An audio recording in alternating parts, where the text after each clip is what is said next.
Naunawaan na ba ng lahat? Kayo raw ay dating mga babae at may bahid na kasalanan sa tahanan ng opisyal. Sa pagdating ninyo sa Fort Langya, susundin ang batas militar at parurusahan ayon sa tuntunin ng kampo. 12 pulang tala ang ipapamahagi sa mga pamilyang may nagawang serbisyo sa hukbo bilang ligal na asawa. Mula ngayon, kayo ay kabilang na sa talaan ng hukbo. 6 na itim na tala na lang ang natitira.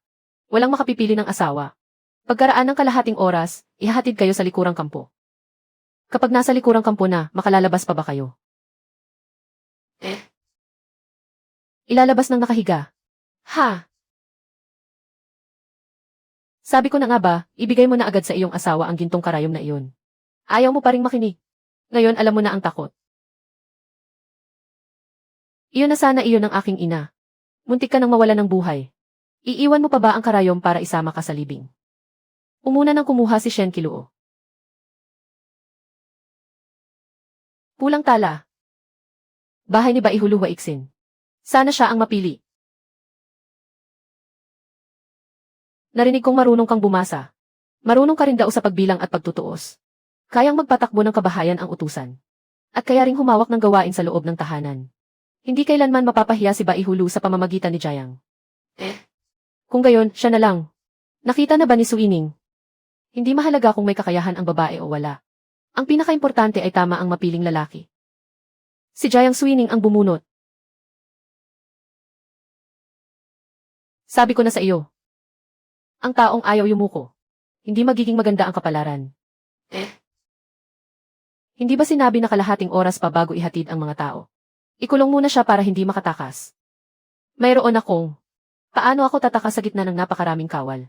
Huwag nang maraming salita. Sa likuran kayo at maghintay.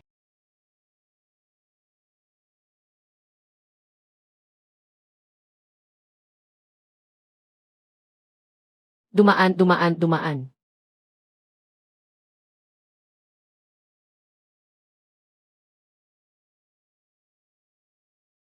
Hifeng. Guyanshan, ngayong araw ay nakapagtatag ka ng dakilang tagumpay. Ngunit ang kabayo ng hukbo ay napabayaan mong maging ganyan. Noong lumabas kami ng kampo, maayos pa iyon. Pagbalik, pinaglagyan lang ng pakain sa kulungan ng kabayo. Kung mamatay ang kabayo ng hukbo. Ayon sa batas militar, 40 palo. Ang tagumpay sa labanan ngayon at ang karapatang mamili ng asawa ay dapat ding bawiin ng sabay. Mahina na talaga ang pamilya ni Baihugu. Ngayon pati ang tagumpay sa labanan ay wala na. Sino pa ang magpapakasal sa kanya? Baka ni isang buong kainan ay hindi na niya makain.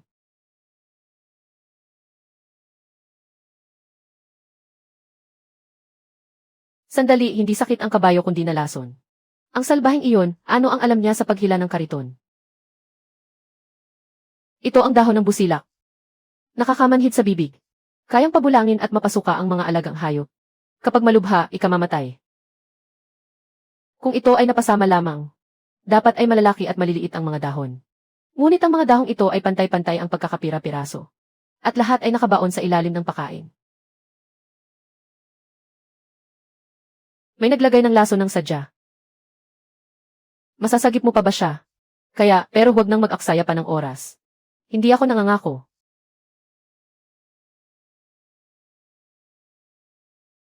Sino ang nag-utos sa iyo na lapitan ang kabayo ng hukbo? Kung may mangyari, kaya mo bang akuin ang pananagutan? Hindi mo ako hahayaang iligtas ang kabayo hanggang mamatay na lamang ito. Ang taong naglagay ng lason ay mabuting wasakin na ang ebidensya ngayon. Buksan ang kandado niya at hayaang makaligtas siya. Hawakan mo ang ulo ng kabayo, Baihugu. Huwag mong hayaang makagat nito ang dila. May iba pa ba? Mainit na tubig, asin, matamis na ugat, damong gamot at mapagpabilis na halaman. Ano pa ang hinihintay ninyo? Kunin na.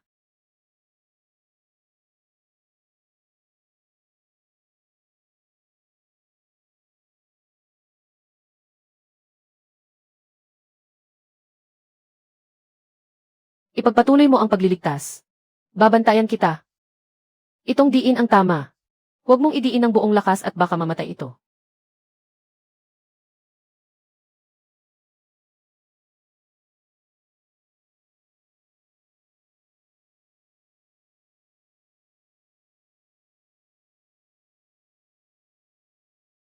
Bakit hindi pa siya bumabangon?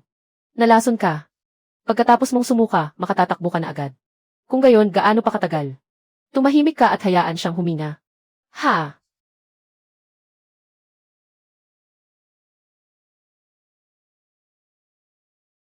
Iniligtas mo ang kabayong pandigma. At nailigtas mo rin ang mga nagawa ng isang baihu, hindi ba? Ano ang nais mong gantimpala?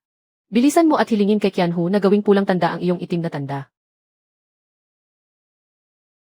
Nais kong mapasama sa talaang militar niya. Nababaliw ka na ba? Siya ang pinakamahirap na baihu sa fort lang niya.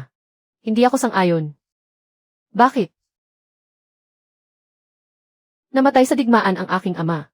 May naiwan siyang balo at mga kapatid na babae. 3 buwan nang ipinagkakait ang sahod at rasyon ng mga kawal. Halos ubos na ang laman ng bodega ng butil. Magpakasal ka sa akin. Hindi ka mabubusog ni mainitan ang iyong damit. Suwining, kayon lamang ay iniligtas mo ang kabayong pandigma. Maaari kang pumili ng isang opisyal na mula sa maalwang pamilya.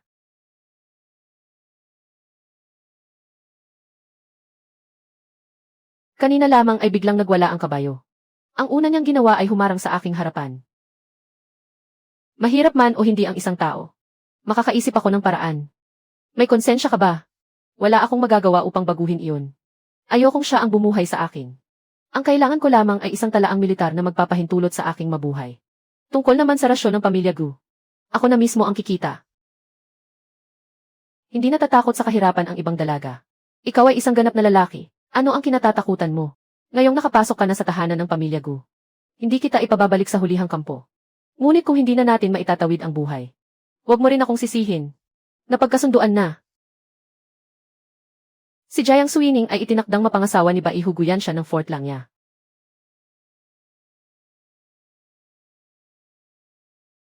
Hindi ba sinabi mong naubusan na ng butil ang inyong tahanan?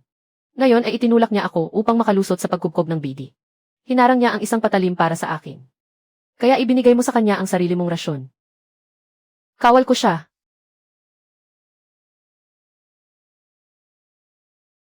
May panahon pa upang magsisi. Nakapirma na si Qianhu.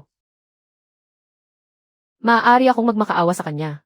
Ang pasyang ginawa ko ay hindi ko kailanman pagsisisihan.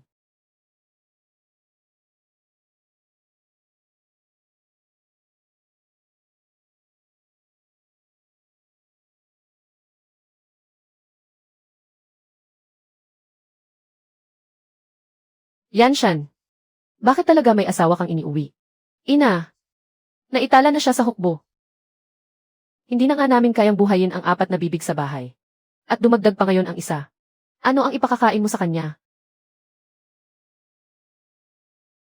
Ito na ang lahat ng butil ng pamilya Gu. Hindi kita nilinlang sa lugar ng pagsasanay. Ngayong gabi, iluto muna natin ang butil na ito. Kapag niluto na, ano ang kakainin natin bukas?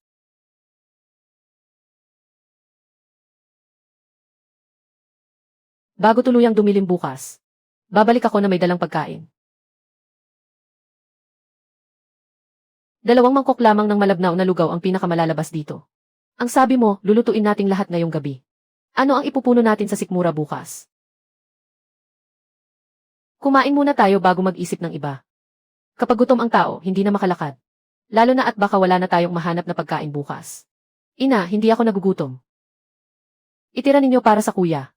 Kailangan pa niyang bumalik sa kampo bukas ng madaling araw. Hindi rin ako gutom. Naririnig hanggang sa labas ng bakuran ang pag-ungo ng tiyan mo. Sinasabi mo pang hindi ka gutom.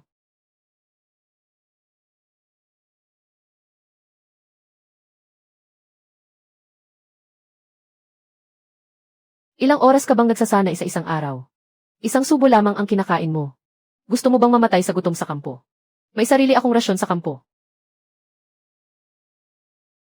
Kung tunay ngang naipamamahagi ang iyong rasyon ng hukbo, bakit ganito pa rin kawalang laman ang inyong tahanan?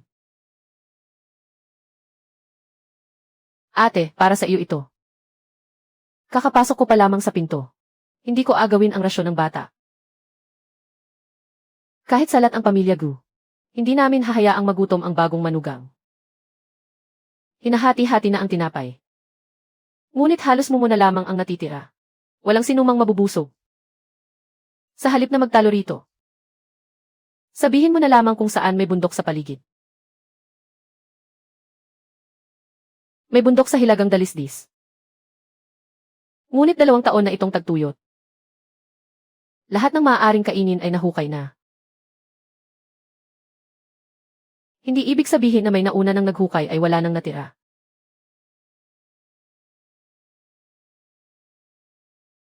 Kayo na ang kumain. Lalabas ako at maghahanap. Malapit ng dumilim. May mga lobo sa bundok. Hindi ako pupunta sa kailaliman ng bundok. Sasamahan ako ni Xiaoman upang matutuhan ko ang daan. Babalik ako sa loob ng kalahating oras. 13 taong gulang pa lamang si Xiaoman. Hindi niya kayang sumama sa iyo sa panganib. Kung nais ko talaga siyang saktan, bakit ko papaglulubagin ang sarili ko upang iligtas ang kabayong pandigma? Ipinakasal ako sa pamilyang ito na wala man lamang bigas.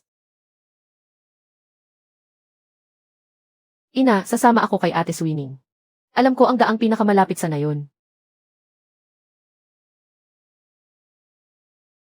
Dalhin mo ito. Bago lumubog ang araw sa pagitan ng mga bundok. Dapat ay nakabalik na kayo. Baihugyu. Inuutusan mo ba ako? Nag-aalala ako para sa iyo. Dati may mga ligaw na gulay dito. Ngayon pati mga ugat ay nasimot na. Ate Swining, umuwi na tayo. Sumunod ka sa akin.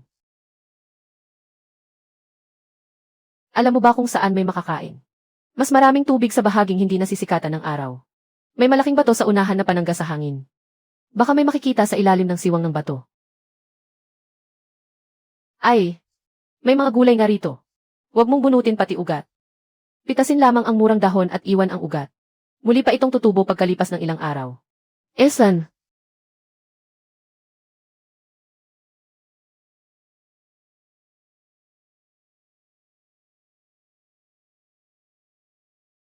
Halamang gamot ba ito? Mag-iwan ng isang halamang dilaw na halamang gamot upang itanim. Ang dalawang iba pa ay maaaring ipagpalit sa bigas. Kuneho.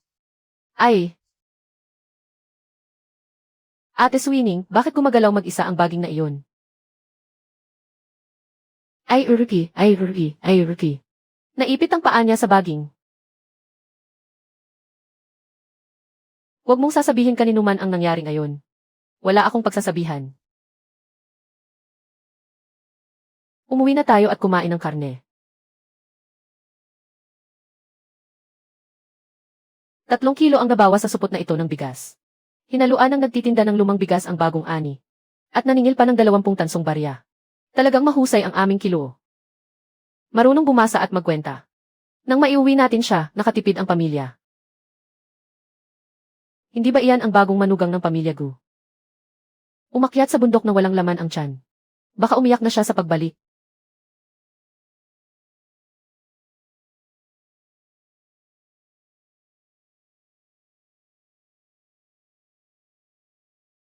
Swining, sinabi ko na sa iyo. Nasimot na ang lahat ng nasa bundok.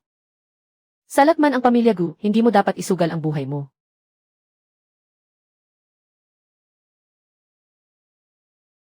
Napakamura pa ng mga ligaw na gulay na ito. Saan mo natagpuan ang mga ito? May mga halamang gamot pa. Malaki-laking bigas ang maipagpapalit nito sa bayan. Mga bagay na nasa bundok lamang. Kung handa kang maghanap, tiyak na may makikita. Nagkataon lamang na sinuwerte ako. Isang beses lang akong nakatsamba. Tama.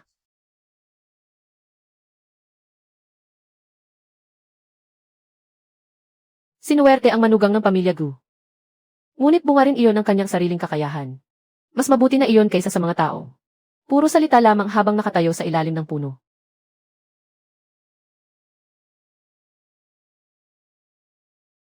Ina, umuwi na tayo. Kapag nahuli tayo, hindi nalalambot ang karne ng kuneho. Bakit ayaw mong tawagin kitang ina? Ah! Sino ang nagsabing ayaw ko? Umuwi ka at pagsikapan mong makapagsindi ng apoy para sa iyo.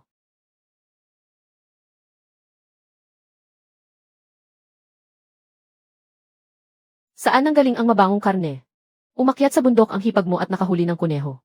At naghukay din siya ng isang buong basket ng ligaw na gulay. Talaga bang nakahanap ka ng makakain? Kumain muna kayo. Itanong ninyo pagkatapos maubos ang pagkain.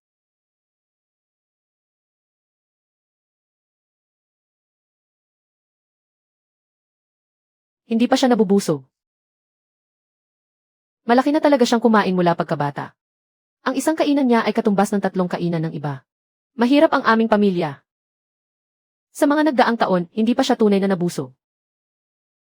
Ina, wag na po ninyong sabihin iyan. Hindi masama ang malakas kumain. Tungkulin ng mga nagtatanggol sa lungsod at pumupuksa sa kaaway ang mabusog.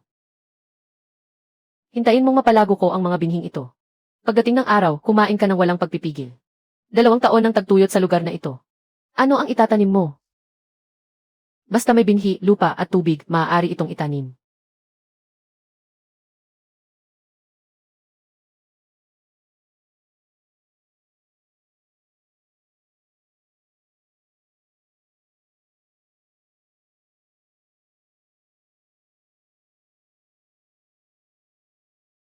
Hindi ka natulog buong magdamag. Ginising ako ng isang sigaw ng soro. Nasugatan ito. Dumaan ito sa bakuran kagabi. Ito na lamang munting piraso ng karne ang natitira. Paano natin ihanda ang handaan sa kasal makalipas ang 3 araw? Hindi maaaring hindi ituloy ang kasal. Ngunit hindi rin maaaring mag-anyaya ang pamilya Gu ng mga panauhin para lamang painumin sila ng tubig. Dapat ituloy ang handaan sa kasal. Ngunit hindi rin natin maaaring ubusin ang buong ipon ng pamilya.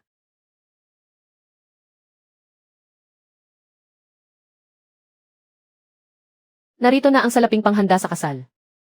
Alam mo ba kung saan kanya dadalhin? Hindi ko alam. Kaya nga titingnan ko.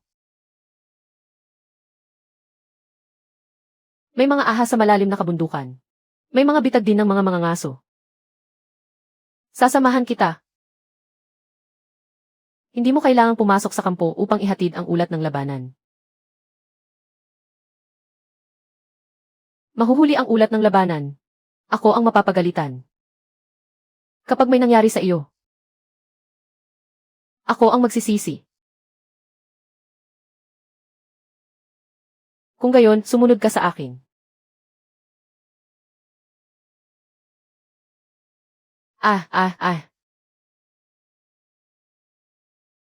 Pinakamapanganib ang hayop na sugatan. Huwag kang lalapit. Kung nais niya akong kagatin. Hindi sana ito pumunta sa pamilya Gu kagabi upang humingi ng tulong. Huwag kang gagalaw, gagamutin kita.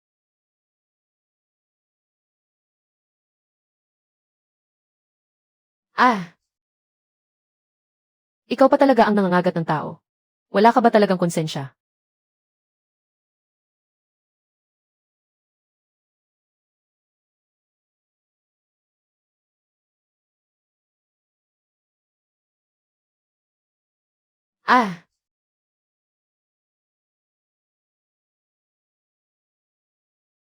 Hindi bababa sa 30 taon ang gulang ng ugat na ginseng.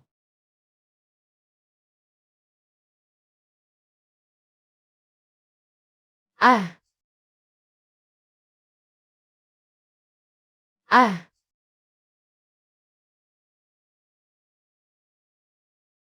Ang baging na ito.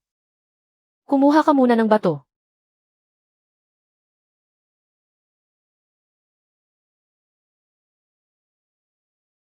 May ilang bagay na hindi ko maipaliwanag ng malinaw sa ngayon. Ang kailangan mo lamang malaman ay, hindi ko ipapahamak ang pamilya Gu.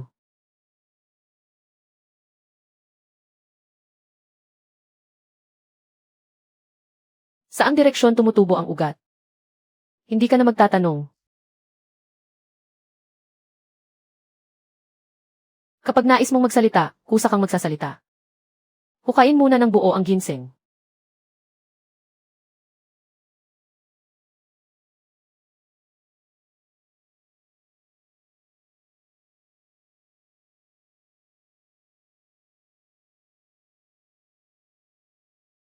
Hindi ka maaaring pumasok sa nayon. Bumalik ka kapag magaling ka na. Magtatabi ako ng karne para sa iyo. Ngiyaw.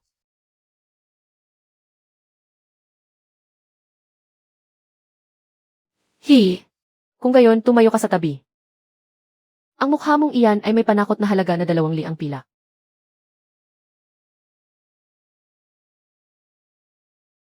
Nakakatakot talaga ako. Noong una kitang makita, akala ko ay kakainin mo ang tao. Ngayon alam ko nang hindi ka nang aagaw ng pagkain ng iba. Ikaw ang kumita ng salapi. Ikaw na ang mag-ingat nito. Hindi mo kailangang ibigay sa akin. Hindi mo rin kailangang ibigay kay ina. Hindi mo pa man ako na ibibenta, iniingatan mo na ang pera ko. Mahirap ang pamilya Gu. Ngunit hindi namin ginagamit ang pera ng asawa upang itaguyod ang pamilya. Ano ang bibilhin natin ngayon, makinig ka sa akin.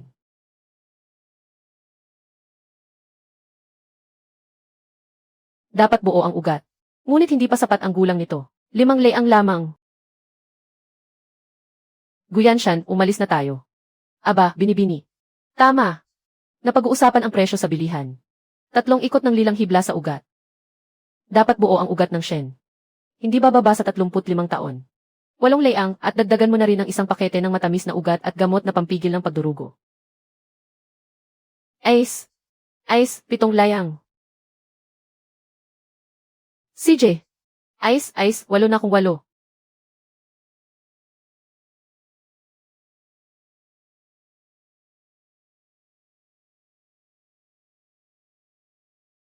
Baihugu, napakaraming pilak nito. Ipaubaya mo na sa iyong ginang. Sarili niyang pilak iyon. Bakit hindi mo siya hahayaang magdala nito? Kung gayon, ako ba ang magdadala?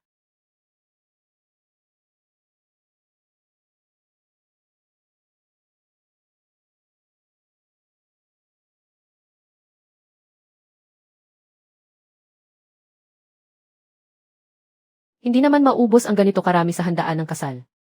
Kung hindi maubos, itira natin sa bahay. Hindi naman maaaring matapos ang seremonya at tubig pa rin ang iinumin natin.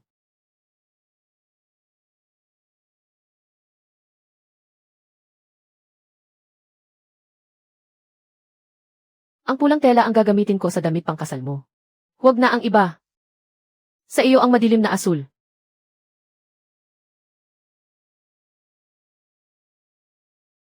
May uniforme ako.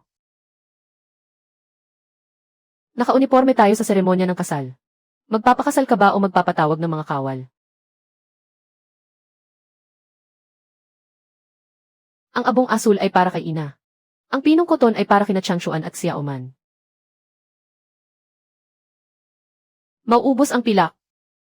Kapag naubos, maaari pa naman tayong kumita. Ace. Balutin mo na ang lahat. Hindi maaaring dumalo ang mga gu sa kasal na suot ang mga damit na may tagpi-tagpi.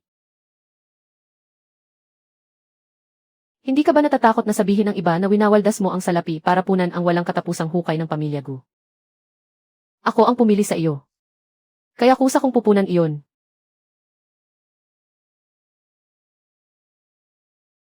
Ikaw ang bumili ng mga gulay at binhi. Magpapagawa naman ako ng mga kahoy para sa bubong.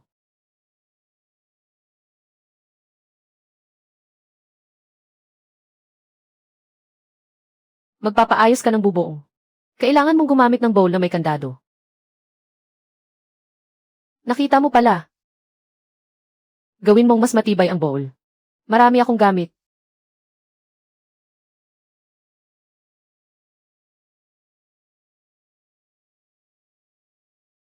Isang araw lamang ang kasal. Sayang ang salaping pambili ng bagong damit.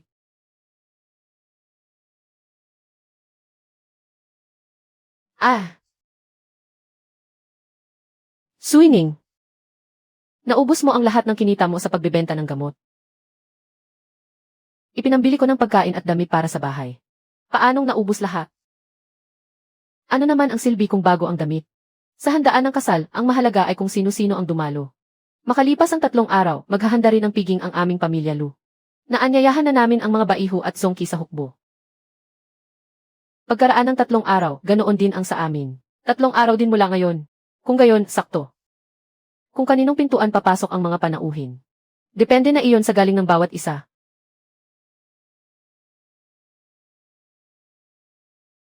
Ilang araw pa bago matapos ang bowl na kahoy. Ito muna ang ibigay ko sa iyo. Ano ito? Isang piraso lamang ng kahoy.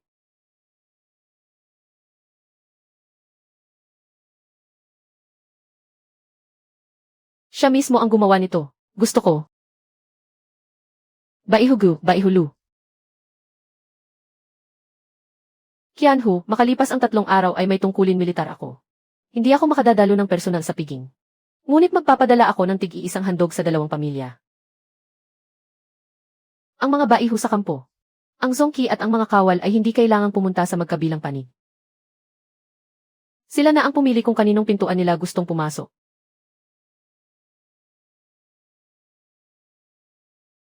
Pagkaraan ng 3 araw, bubuksan ng pamilya Gu ang pintuan upang salubungin ang mga panauhin. Mahirap lamang ang pamilya Gu. Hindi kita naihanda ng gintong headdress o pilak na hairpin. Huwag kang manghinayang sa payak na pamumuhay. Nabibili ang gintong headdress. Ngunit iisa lamang ang bagay na siya mismo ang gumawa. Ina, naging malata ang lahat ng mitpi. Hindi malata, masyado lamang mataas ang apoy. Chang Xuan, kumuha ka ng isang magaspang na kahoy mula sa pugon. Xiao Man, hatiin mo sa 3 bahagi ang nilutong karne ng kuneho. Talaga bang kayang gawing 3 putahe ang isang kuneho? Nilagang binti ng baboy. Sabaw ng buto at kabute. Tinadtad na karne na hinaluan ng ligaw na gulay. Magdagdag pa ng mitpi, itlog at malamig na gulay. Sapat na para sa 10 putahe. Kung marami ang mga panauhin. Paano kung hindi sapat ang mga ulam? Kapag kakaunti ang ulam, dagdagan ang sabaw at magpainit ng mas maraming pi.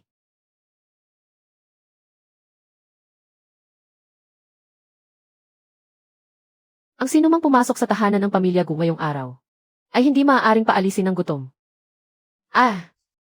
Dumating na ang pangkat ng kasal ng panganay na kapatid. Lumabas na rin ang mga taga-pamilya Lu.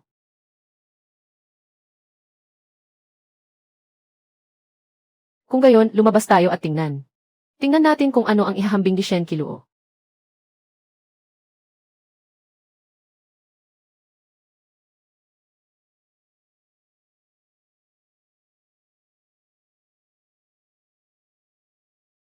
Hindi ba't may mga kabayong pandigma ang pamilya Gu? Bakit kailangan pang manghiram ng asno sa araw ng kasal? Ang Heifeng ay kabayo ng hukbo. Hindi ito ginagamit para magpasikat sa parada. Araw ito ng malaking kagalakan. Bakit kailangang maging napakaseryoso? Magkakapatid tayong lahat sa iisang kampo. Bakit hindi tayo sabay na umikot sa nayon? Para maging mas masaya ang pagdiriwang. Iisa ang daan natin kaya maaari tayong magsabay sa paglalakad. Kung kaninong pintuan tayo papasok. Magkanya-kanya na lang tayo.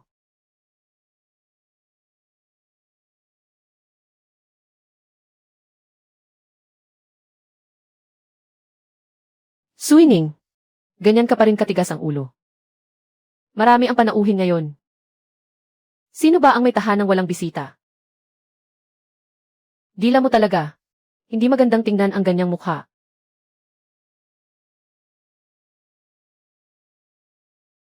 Ang handaan ay para kainin ng mga panauhin. Hindi para ipakita sa ibang tao. Kung walang bisita sa isang tahanan, hindi dapat isisi iyon sa kabilang panig.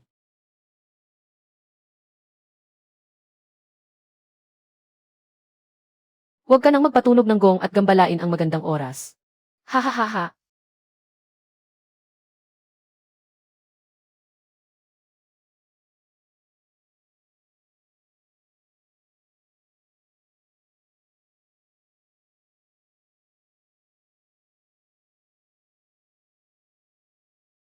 Mag-ingat ka sa mga baitang. Mauuna na akong pumasok upang asikasuhin ang mga panauhin.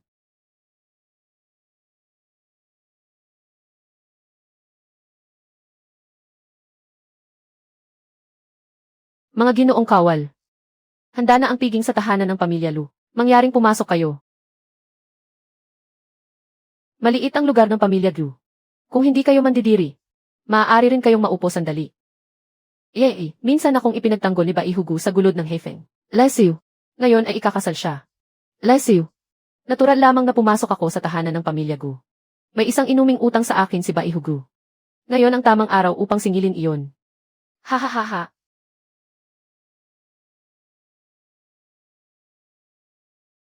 Kasama rin ninyo sa iisang kampo si Baihulu. Bakit lahat kayo ay pumupunta roon? Malawak ang pakikipagkaibigan ni Baihulu. Hindi mahilig makipag-usap si Baihugu. Kung hindi kami pupunta, baka hindi mapuno ang bakuran niya. Ha ha ha ha.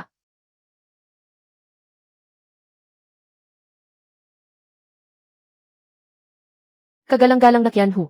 Naway maging matiwasay ang pagsasama ni na Baihulu at ng kanyang asawa. Ay! Lesiu. Kagalang-galang na Qianhu. Binabati ko si Baihugu. Dahil nakapag-asawa siya ng mabuting babae. Ha ha ha ha.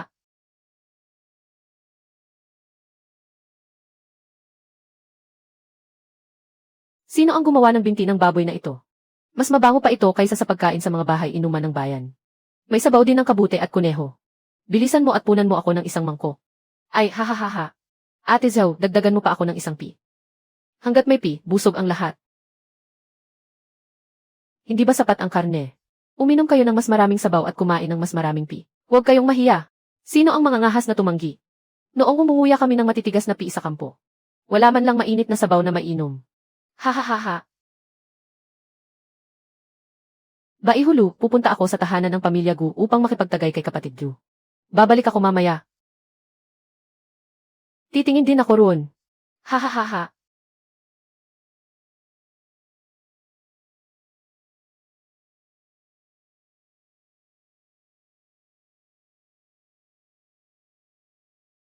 Ang bagal mong maghanda ng pagkain. Pinaalis mo na ang lahat ng tao. Pinaalis mo ang lahat ng kusinero para mangagaw ng mga parokyano sa tarangkahan. Ang araw na ito ay araw ng ating kasal. Huwag kayong magtalo sa harap ng mga panauhin. Ang lalaki ang naghahanap buhay, ang babae ang namamahala sa tahanan. Tungkulin mo naman ang mga ito. Ha ha ha. Ha ha ha.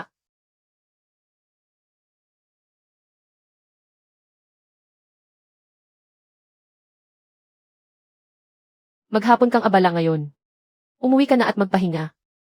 Tahanan ko ito. Hindi naman ako napapagod sa paghugas ng sarili kong mangkok. Ha! Narito kami. Unang araw ng bagong kasal. Sino ba ang naghugas ng pinggan hanggang dumilim?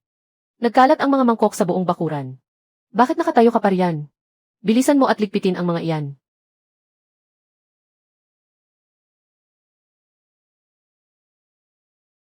Walang malaking mansyon ang pamilya Gu. Wala rin kaming mga utusan.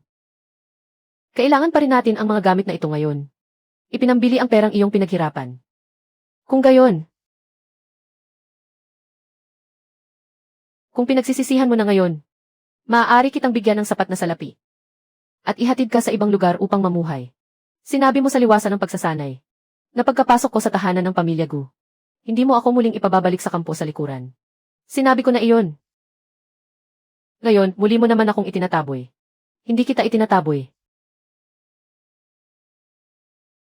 Nais ko lamang ipaalam sa iyo na maaari mo itong pagsisihan.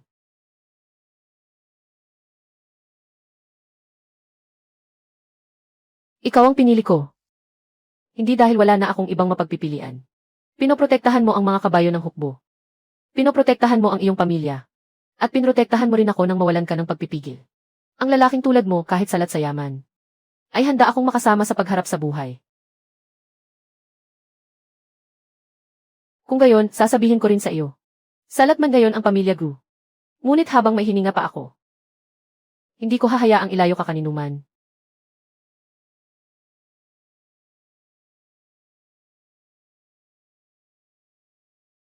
Ano iyon? May nangyari sa kabundukan. Nais niyang iligtas natin ang isang oso.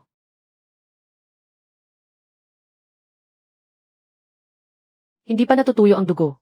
Hindi kalayuan ang sugatang hayop. Hindi pupunta sa akin si Chaiwei nang walang dahilan. Buhay pa ang osong iyon. Napakapanganib pumasok sa bundok sa gabi. Manatili ka rito. Ako ang pupunta. Ako ang hinahanap niya. Hindi mo alam kung paano pigilan ang pagdurugo. Hindi mo rin alam kung paano lalapit sa nagangalit na oso. Unang gabi pa lamang ng inyong pagsasama bilang mag-asawa. At papasok na kayo sa lunggan ng oso. Isara mong mabuti ang pinto, ina. Babalik kami bago magbukang liwayway. Ako ang magpoprotekta sa kanya. Maliban na lamang kung siya mismo ang manakit. Huwag kayong magpakawala ng mga palaso.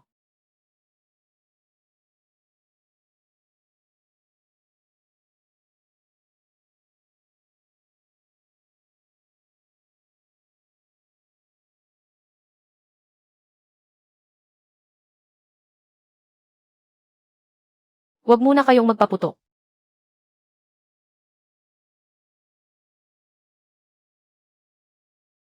Yunggol. Aray, ungol.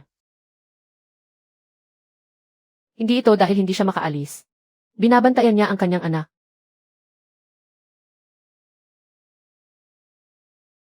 Umatras kayo. Huwag kang gagalaw. Hindi ako naparito upang agawin ang iyong anak.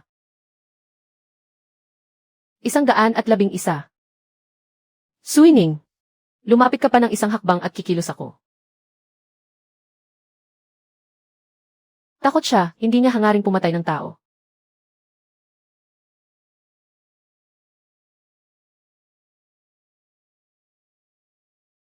Yunggol. Ang bakal na bitag lamang ang kukunin natin. Huwag nating gagalawin ang anak niya. Naunawaan ka niya. Hindi naunawaan ang sinasabi. Ngunit nadarama pa rin ang kabutihan at kasamaan.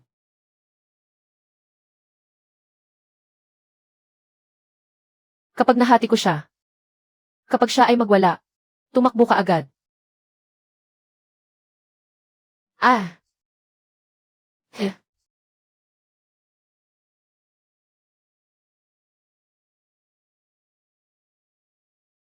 Huwag mong bunutin ang espada. Hindi siya umaatake.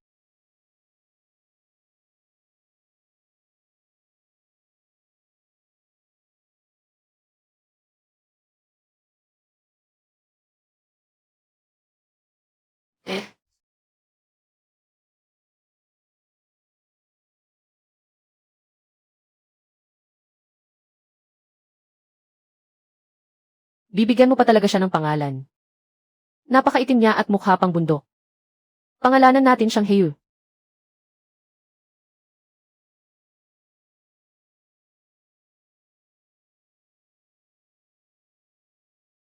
Ito ang plaka sa baywang ng mga ngaso sa kanluran ng nayon, si Chenshon.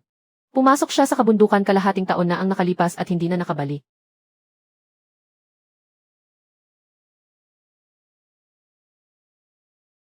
Ibalik ninyo ang lahat ng ito. Wala kayong maaaring kunin.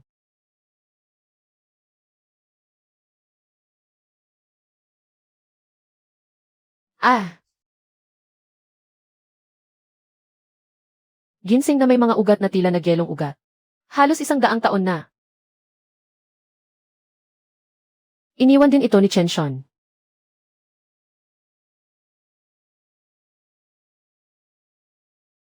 Mailalagyan ng gamot sa bungad ng yungib. Sa tabi ng ginseng ay lupa na hindi pa nagagalaw. Malamang ay hindi niya ito natuklasan. Kung gayon, hukayin natin at kunin. Walang dapat maiwan sa mga gamit ng pamilyang Chen na wala ng tagapagmana.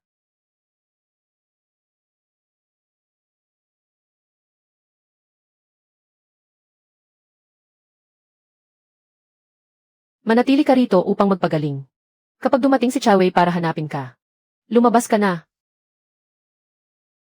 Hahaha, mga gamit ito ni Shunzi. Saan ninyo ito nahanap? Sa yungib sa hilagang bundok. Wala kaming natagpo ang tao. Ang mga ito lamang.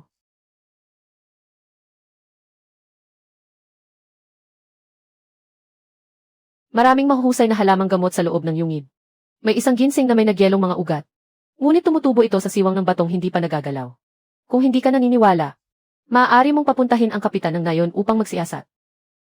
Ibinalik pa ninyo ang lahat ng ito. Hindi ninyo pag-interesan ang ginseng ng aking anak. Ako ang nagkamali ng hinala.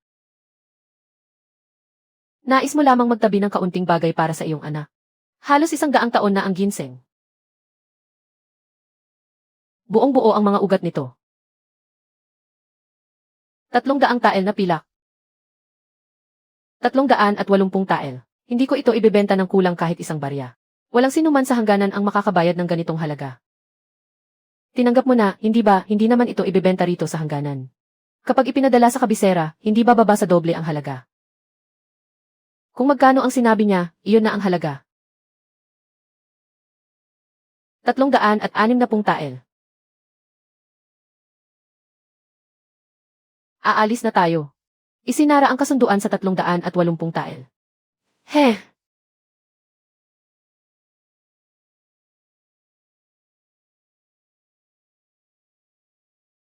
Ang laki ng perang ito. Ano ang nais mong bilhin? Lupa. May mga bahay na may bakuran sa bayan. Hindi ako bahay ang nais. Ang nais ko ay lupa sa labas ng fort lang niya. Ang 100 munang tigang na lupang hindi maaaring bungkalin.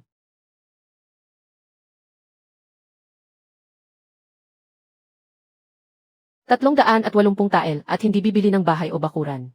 Ipinipilit mong bilhin ang lupang patay na sa loob ng 5 taon at wala pang isang butil na naibunga.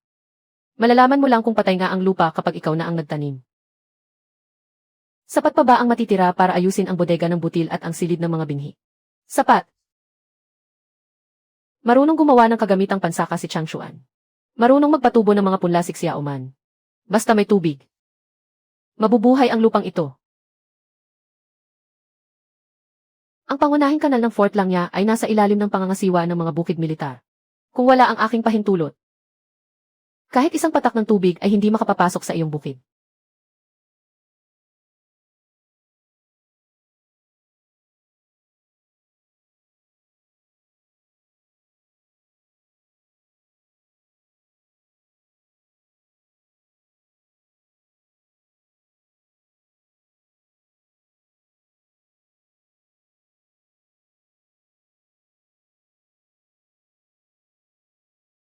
Hindi dahil tigang ang lupa kaya walang tubig. May taong umangkin sa tubig.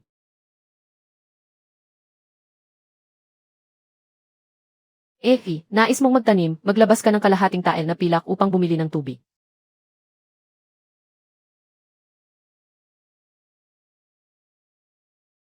Nais mong magpaagos ng tubig, magdala ka ng 170 tael.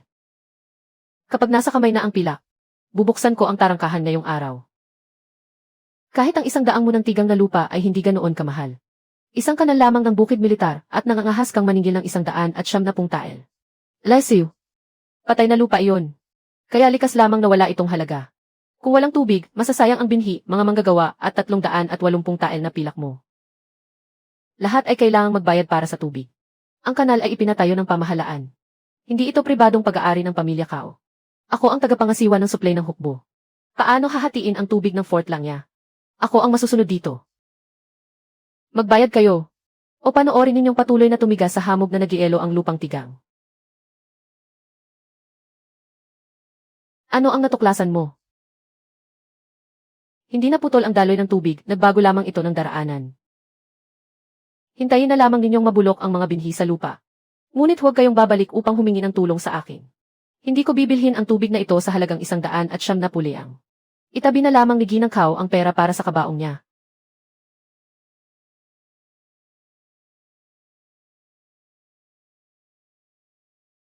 Ang dating kanal. Bago nagtayo ng pilapil ang pamilya Kao, dapat ay dito pumapasok ang tubig patungo sa nayon ng mga sundalo. Ngunit lubos ng gabara ang pasukan. Kung aasa lamang tayo sa ilang tao mula sa pamilya Gu. Kahit maghukay tayo hanggang taglamig, hindi tiyak na mabubuksan ang kanal. Kaya hindi tayo maaaring umasa lamang sa pamilya Gu. Nasa hangganan ang mga lalaki nagbabantay sa kuta. Ngunit maraming babae sa nayon ang nais kumita. At hindi rin sila makahanap ng trabaho. Handa silang makinig sa iyo. Trabaho ngayon. Bayad ngayon din. Kung gayon, papayag sila. 2 yen sa bawat basket ng lupang mahuhukay. 2 yen sa bawat biyahe ng mga batong maililipat. May bayad bawat piraso sa pagpapalaki ng punla at paghahabi ng banig na dayami. Para sa banig na dayami, bayad ayon sa bawat banig. May dagdag na bayad sa unang piraso. Sa pagpapalaki ng punla at paghahabi ng banig na dayami, bayad bawat piraso. May bayad bawat piraso sa pagpapalaki ng punla at paghahabi ng banig na dayami. Magtatapos ang trabaho bawat araw. Magkakaroon ng bayaran sa araw ding iyon. Kaya rin ang mga babae ang maghukay ng kanal. Ang may lakas na humawak ng asarol ay maghukay. Ang walang lakas ay maglipat ng maliliit na bato. Ang may karamdaman sa mga binti ay maaaring umupo at magpalaki ng punla o maghabi ng banig na dayami. Tunay nga, bayad sa araw ding iyon. Kapag kulang kahit 1 yen, bukas ay wala nang kailangang pumasok. Huwag kayong maniwala sa panloloko niya. Ang kanal na nakabara ng mahigit 1 dekada. Paano mabubuksan iyan ng ilang babae lamang? Mabubuksan ba talaga ito? Malalaman lamang natin kapag sinubukan natin. Hindi naman nagpatala si Ginang Lu, kaya bakit ka nagmamadali? Ang babae ay dapat manatili sa bahay upang pagsilbihan ang asawa, biyenan at mga lalaki. Ano ang hitsura ng paglabas upang maghukay ng puti? Mas marangal pang magutom sa bahay kaysa lumabas at maghukay. Magpapalista ako. Ina, susundin din po ba ang patakaran at babayaran ako? Basta't magtrabaho ka. Walang kaltas kahit 1 yen. 2 buwan nang hindi tumatanggap ng sahod militar ang asawa ko. Ako ay maghukay ng lupa. Marunong akong magpalaki ng punla. Marunong akong maghabi ng banig na dayami.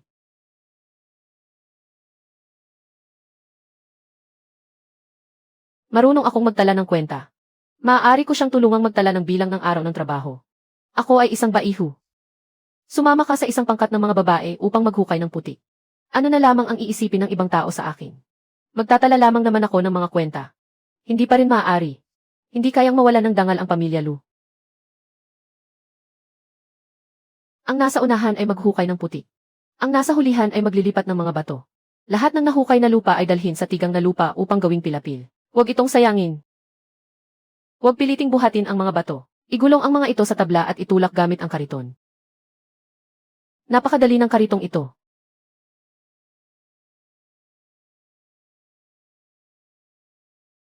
Sabi ng hipag, anumang trabahong kayang gawin ng kasangkapan. Huwag ninyong isugal ang buhay ng tao sa pagbubuha. Lahat ng hindi marunong maghukay ng kanal, dito kayo. Sa kaliwa ang mga baging ng patatas niebe. Sa kanan ang mga binhi ng gintong millet. Huwag ninyong paghaluin. Babayaran din ba ang pagtatrabaho ko? Kahit ang pangalawang kianhugu ay kailangang tumanggap ng sahod sa trabaho. Ikaw ang may-ari, ako ang nagpapagal. Bakit hindi ako maaaring tumanggap ng bayad? Ate Son, 28 basket ng lupa, 56 wen. Kaya kong kumita ng 56 wen sa isang araw. Malambot ang lupa ngayon. Bukas ay mas marami ng bato. Tataas pa ang bayad sa paggawa. Ngayon lamang ako hindi nang hingi ng salapi sa isang lalaki. Babalik pa ba tayo bukas? Babalik tayo kung hindi mapuputol ang daan. Kung gayon, maghukay tayo ng maghukay. Patay na bato ito. Kahit 10 araw kayong maghukay, masasayang lamang ang inyong salapi. Ha ha ha. May tubig sa ilalim ng bato. Chang Chuan, magbaon ka ng mga tulos na kahoy. Iniutos ni Guyan siya na sa kanang bahagi lamang humila ang mga tao. Alaynan. Alaynan. Ah, ha ha ha. Ah. Nabutas na, totoong pumasok ang tubig sa tuyong lupa.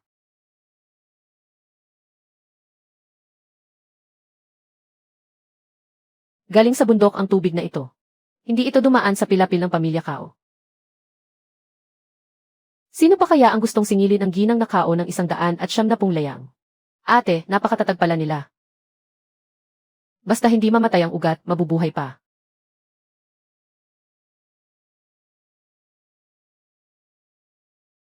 Ano ang nangyari? May nagbukas ng tarangkahan ng tubig.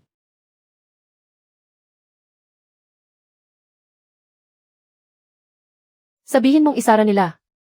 Masusukol at masisira ang mga punla. Papuntahin mo si Guyanshan upang pigilan sila. Lesiu. Buong araw akong naghukay ng kanal sa gilid.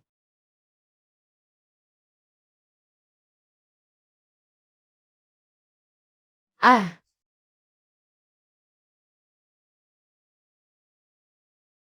Ah! Huwag kayong magkamali. Narito ako upang siyasatin ang tarangkahan ng tubig. Sa kalaliman ng gabi, nagtakip ka ng mukha at sumalakay sa tarangkahan dala ang martilyong bakal. Kumikilos ako ayon sa batas. Bukas, dalhin siya sa harap ng Qianhu.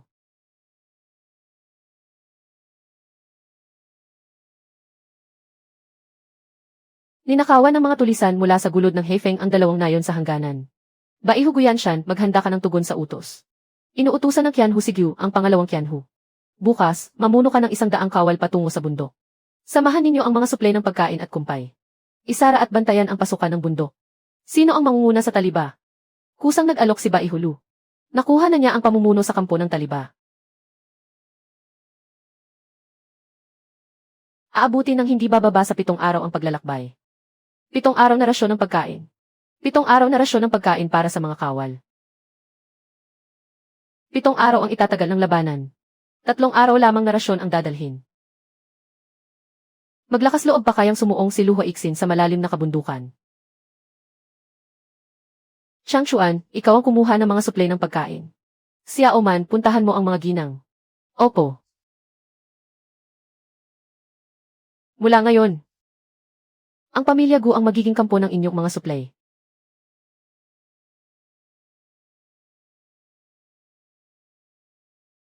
Napakatigas ng lupang ito. Makakagat ba ito ng mga kawal? Kainin ninyo ng tuwiran para kahit paano ay maibsan ang gutom. Kapag may mainit na tubig, ibabad ninyo ito. Samahan ninyo ng ginisang harina at tubig na may asin at asukal. Isang piraso ay makapagtitiis na kayo ng kalahating araw.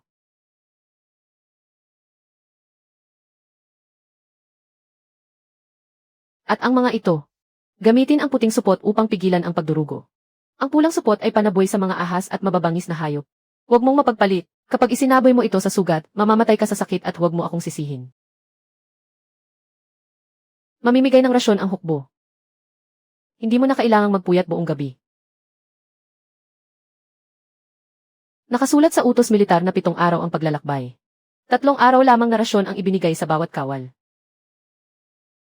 Si Luha Iksin ang nanguna sa taliba. Tiyak na hahabulin niya sila hanggang sa kailaliman ng bundok.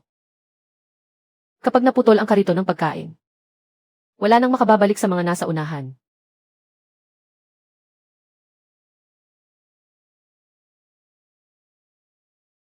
Hindi man mamahalin ang mga bagay na ito.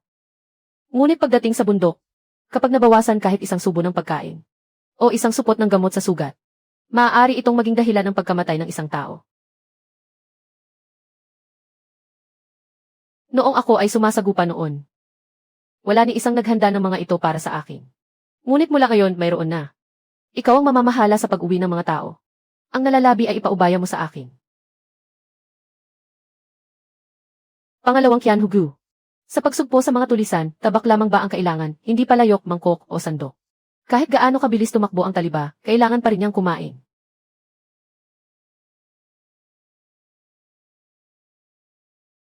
Pamilyar si Chawei sa mga daan ng mababangis na hayop. Kapag naputol ang daanan ng mga suplay, ibigay mo sa kanya ang telang may bahid ng dugo. Babalik siya upang hanapin ako. Balak mo pa bang pumasok sa bundok upang iligtas ako? Sana ay hindi na ito kailanganin. Kung tunay kang nakulong, huwag kang magmatigas. Kung tunay kang nakulong, huwag kang magmatigas. Babalik ako. Kung ayaw mong iwan ang iyong asawa, manatili ka sa bahay at magsaka. Aalis na ako. Tumakas patungong silangan ang mga tulisan ni Baihulu. Masyadong makitid ang bangin. Siya sa atin muna natin ang labasan. Napakaayos ng mga bakas ng paa. Para bang sadyang iniwan ang mga ito. Ikaw ang mamahala sa pagbabantay ng mga suplay. Hindi mo kailangang turuan akong makipagdigma. Hinahabol ng kampo ng taliba. Kinatawang Qianhugu. Gumuho ang dating daanan. Sa maliit na daan sa kanluran lamang maaaring dumaan ang karito ng suplay. Maayos pa ang daan kahapon. Magpadala muna ng mga tauhan upang magsiyasat ng daan. Napapalibutan na tayo. Nagbabantay ang mga mamamana sa mga suplay.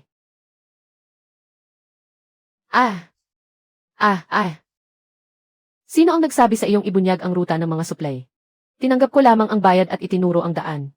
Wala na akong ibang nalalaman.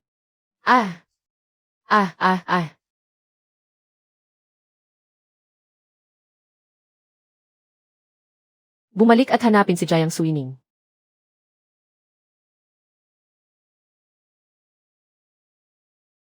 Dugo ito ni Yanshan. Hindi ito sa kanya. Ngunit ninakawan ang pangkat ng mga suplay. Maaaring nakulong din ang taliba. Ano ang balak mong gawin? Dumaan tayo sa daan ng mga hayop upang maghatid ng mga suplay. Chang Chuan, ilagay sa mga kahon ang natitirang tuyong pagkain, gamot at lubid. Xiao Man, manatili ka rito at ipagpatuloy ang paggawa ng tuyong pagkain. Kapag wala pa ring balita bago magbukang liwayway, iulat mo ito sa Qianhu. Ipapasan mo sa oso ang mga suplay. Hindi madaanan ang karaniwang daan sa bundok. Madaanan iyon ng Heyu. Sasama ako sa hipag ko upang iligtas ang kuya. May kawan ng baboy ramo sa unahan. Hindi tayo maaaring dumaan. Ikalat ang pulbos ng gamot sa magkabilang panig.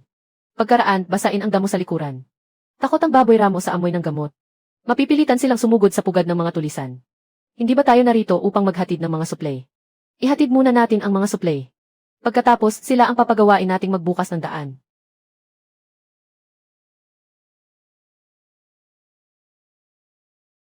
Sino ang nag-utos sa iyong pumasok sa bundok? Pinabalik kita kasama si Chaiwei. Hindi ba mga suplay lamang ang kailangan? Inutusan kitang maghatid ng balita. Upang makahabol ang hukbong panaklolo. Mamamatay na sa gutom ang lahat sa inyo. Nasaan si Luha Iksin? Sumugod siya sa bangin. Nakulong siya sa ibaba ng pugad ng mga tulisan. Kung gayon, gamitin natin sila upang buksan ang tarangkahan.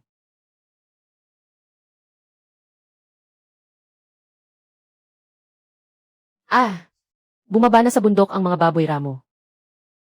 Unahin ang pagsagip sa mga sugatang kawal. Umatras palabas ang kampo ng taliba. Guyanshan, iligtas mo muna ako. Kung kaya mong maglakad, maglakad ka ng mag-isa. Unahin nating buhatin ang mga sugatan.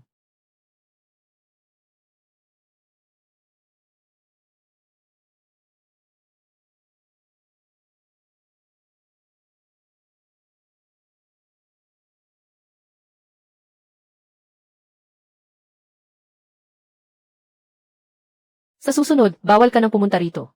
Bitawan mo muna. Nakatingin ang lahat. Kung nakatingin sila, hayaan mo silang tumingin. Bantayan ni Guyanshan ang mga suplay at kumpay. Sagipin ang taliba. Lipulin ang pinuno ng mga tulisan. Itinaas ang ranggo bilang kinatawang Qianhu. Binabati ang kinatawang Qianhu sa kanyang promosyon. Qianhu. Nasa loob ang lahat ng tala ng pakikipagkalakalan ng mga taksil sa mga tagalabas. Shy.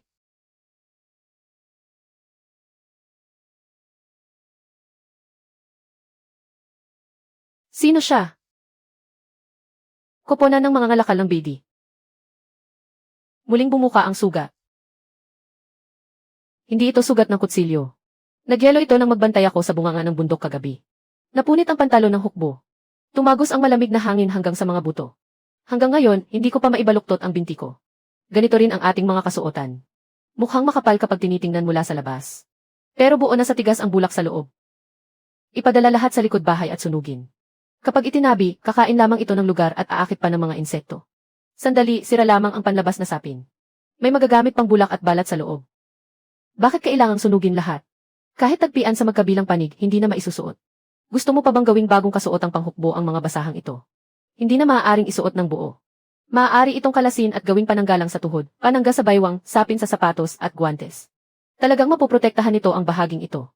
Malalaman lamang natin kapag sinubukan. Bigyan mo ako ng 2 kariton ng sirang kasuotang panghukbo. Pagkaraan ng 3 araw, dalhin niyo rito ang mga unang halimbawa. Paano kung masira? Mga bagay naman itong nakatakda ng sunugin. Kung masira, babayaran ng pamilya Gu ang 2 kariton ng panggatong. Talaga bang ikaw ang magpapasya para sa akin, Tenyenteng General Gu? Kung tatanggapin mo, handa akong magbayad.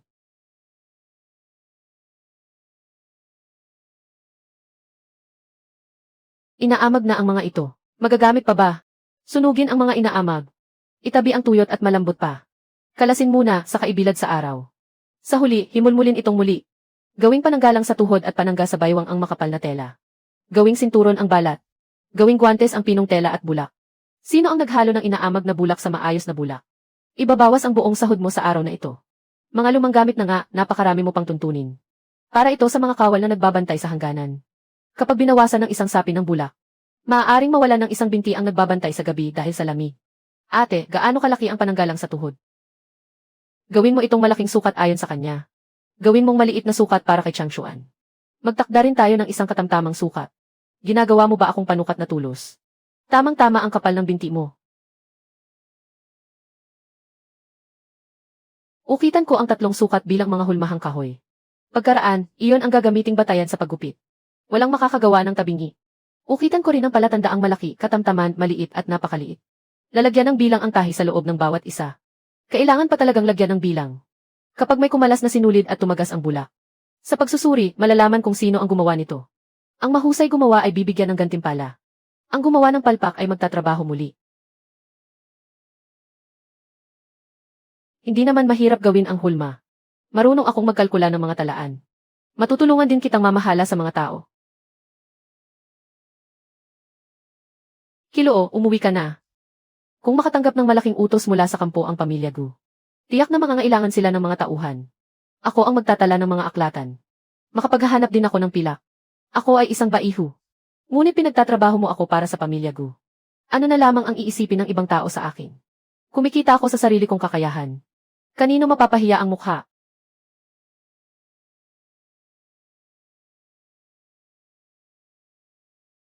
Gaya ng dati, magbabantay ako ng 2 takdang oras. Kung malamig, malamig talaga. Kung mainit, mainit talaga. Sino ang maglalakas loob magsinungaling para sa pamilya Gu? Ang pamalo ng hukbo ang maghihintay sa kanya. Sino ang nagsinungaling? Ako mismo ang mananakit. Esan, ano ang ibig sabihin ng mga bilang na ito? Numero ng paggawa. Aling batch ng tela. Sino ang pumili ng bulak? Sino ang huling nanahi? Nakatala ang lahat sa talaan. Gumawa ng ilang piraso ng basahang tela. Bakit kailangan pang pahirapan ang lahat? Walang numerong itinalaga. Kapag may pumalpak, lahat ay nagsasabing hindi sila ang gumawa. Bibili ang kampo ng hukbo, hindi ng mga palamuti. Para kapag nagkaproblema, matukoy kung sino ang mananagot. Hihihi. Talagang mabisa. 2 oras akong nakaluhod sa niebe. Hindi na sumasakit ang mga tuhod ko. Nakalabas ang mga daliri ko kapag humihila ng pana. Kapag huminto, saka mumuling takpan. Mas maginhawa kaysa sa buong guwantes na bulak. 500 pares ng panangga sa tuhod at baywang. Suriin sa bawat 10 bilang bago ihatid. Magbayad muna ng 30% bilang paunang bayad. Ang tanggapan ng suplay ng hukbo ang magbibigay ng sirang uniforme. Susuriin muna ang bawat batch ng bulak. Kapag pumasa sa pagsusuri, saka babayaran ang natitira. Naglakas loob ka pang makipagtawaran sa kampo ng hukbo. Hindi kami magbibigay ng paunang bayad. Hindi kayang bumili ng karayom at sinulid ng mga babae. At ayaw ninyong suriin ang bulak. Kapag napunit habang suot, kanino ninyo sisingilin? Gawin ninyo ayon sa sinabi niya. Mabuti. Gumawa tayo ng hulmahang kahoy sa paggupit ng tela. Hatiin sa mga patong ang bulak. Ilagay ang numero sa loob. Ang tunay na mahirap ay hindi ang disenyo, kundi ang gawing magkakapareho ang bawat isa. Kaya itong gawin ng pamilyang Gu. Kaya rin ito ng pamilyang Lu. Labhan at patuyuin sa araw ang bulak na ito. Kalahati lamang ng puhunan niya ang gastos namin. Bulok na bulak ito. Kapag ginawang kagamitang panghukbo, magkakaproblema tayo. At hinihingi pa ng opisyal ng suplay ng hukbo ang karagdagang 500 set. Ibababa ko ang iniulat na halaga ng 20%. Agawin muna natin ang kontrata. Ngunit wala tayong hulmahang kahoy. Wala rin tayong mga tagasuri. Sundin ninyo ang plano at ayos na. Nagagawa iyon ni Jiang Suining. Bakit hindi mo magawa? Hindi mo naman talaga gustong kumita ako. Gusto mo lang talunin si Guyanshan. Bawiin ko ang nawalang karangalan at mga tagumpay ko sa hukbo.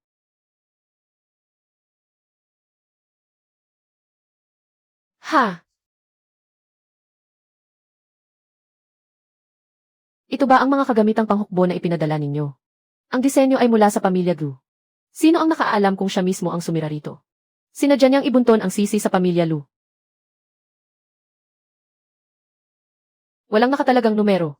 Hindi ito gawa ng pamilya Gu. Panangga sa tuhod na tela. Bawat gawa ng pamilya Gu ay may tala ng sukat ng tela at ng gumawa. Maging ang isang dulo ng karayom ay matutunton. Marupok at inaamag ang bulak. Kapag sinuot sa pagbabantay sa gabi. Wala pang kalahating oras ay mapupunit na ang tahi. Kanselado ang kontrata ng pamilya Lu. Ang karagdagang 500 set ay lahat ipagawa sa paggawaan ng pamilya Gu. Natutuhan mo ang hulma. Ngunit hindi mo natutuhan ang mga alituntunin. Ang kagamitang panghukbo ay hindi para ipagmalaki ang mukha.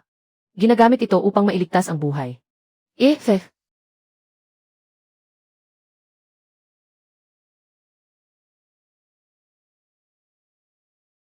Tawagin agad ang manggagamot ng hukbo.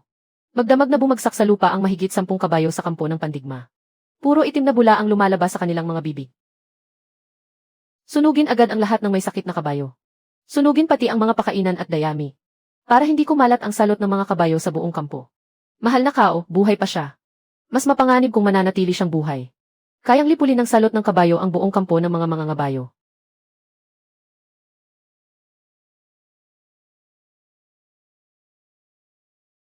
Sino ang nagpahintulot sa iyong pumasok? Paano kung totoong tinamaan ng salot ang kabayo? Dapat ay nilalagnat at sinisipon sila. Hindi rin sabay-sabay lalala ang kanilang karamdaman sa loob lamang ng isang gabi. Amag na damo ang amoy ng mga bibig nila. Hindi ito salot ng mga ibon, kundi dahil kumain sila ng panis na pakain. Katarantahan. Pawang sariwa at mataas na uri ng pakain ang gamit ng hukbo. Sariwa ang nakalatag sa ibabaw. Ngunit puro amag na pakain ang nasa ilalim. At tinatawag mo pa itong mataas na uri. Isara at selyuhan ang bodega ng pakain. Hindi pa nalilinaw ang lahat ngayong araw. Walang sinuman ang pinahihintulutang magsunog ng mga kabayo o ng pakain. Pangalawang Qianhugu. Hindi maliit na bagay ang salot sa mga kabayo. Kung dahil sa isang salita ng iyong asawa ay ipinagpaliban ang parusa. At mas marami pang kabayong pandigma ang namatay. Sino ang mananagot? Ako ang mananagot. Ano ang ipambabayad mo sa pananagutang iyan? Bigyan mo ako ng 3 araw. Kung hindi ko maisalba ang mga kabayo, tatanggapin ko ang parusa ayon sa batas militar. Hahaha, isang babaeng nagbubukid. Talaga namang inakala niyang isa siyang manggagamot ng hukbo. Nagmamadali kang magsunog ng mga kabayo. Dahil ba natatakot kang kumalat ang salot? O natatakot kang iluwa ng mga kabayo ang mga bagay na hindi dapat makita? Alisin ang mga panggatong. Ipasok lahat ng maligamam na tubig na may asin at ugat ng licorice sa kwadra. Enye!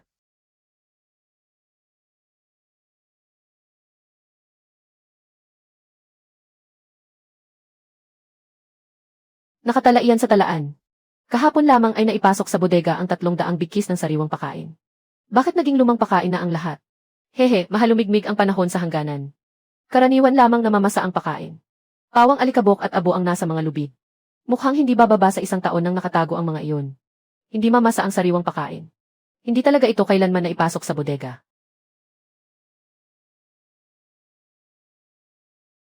Nakasulat sa talaan na mataas na uri ng alfalfa at tuyong tangkay ng munggo ang mga ito. 30 bigkis, tig 12 kati. Timbangin. 7 sangkapat na kati. Saan napunta ang pakain na kulang? Baka tinamad lamang ang mga tauhan sa ibaba. Hindi natin maaaring paghinalaan si tagapangasiwa Kao dahil lamang sa ilang bigkis ng pakain. 300 bigkis ng pakain. Bawat bigkis ay kulang ng ilang kati at leang. Ibig sabihin, nagnakaw pa rin ang mga tauhan sa ibaba. Nalalapit na ang malaking digmaan. Ang pagliligtas sa mga kabayo ang dapat unahin. Maaari nating siyasatin ang talaan pagkaraan. Tama ka, iligtas muna ang mga kabayo. Painumin muna ng maligamam na tubig na may asin ang lahat ng kawal at kabayo. Palabasin sa kanila ang kinain nilang amag na pakain. Painumin ng tubig na may ugat ng licorice ang may banayad na sintomas. Ihiwalay naman ang mga malala ang kalagayan. Ano ang gagawin natin kung wala ng malinis na pakain? May mga dahon ng halamang ugat sa bukirin ng pamilya Gu. May natira pa ring mga tuyong tangkay ng munggo mula sa ani. Pahiram sa akin ng 10 karitong pangkargang butil. Ako mismo ang mangunguna sa mga tauhan upang humakot. Hindi ba dapat itabi ang mga ito bilang panggatong? Ang mga dahon ng halamang ugat ay makatutulong na mapanumbalik ang tubig sa katawan. Nakabubusog ang tuyong munggo. Masarap nguyain ang tangkay ng gintong millet.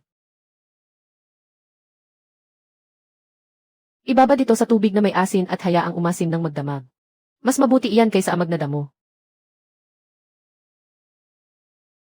Nailigtas ang mga kabayo. Hindi na maitatago ang kakulangan sa bodega.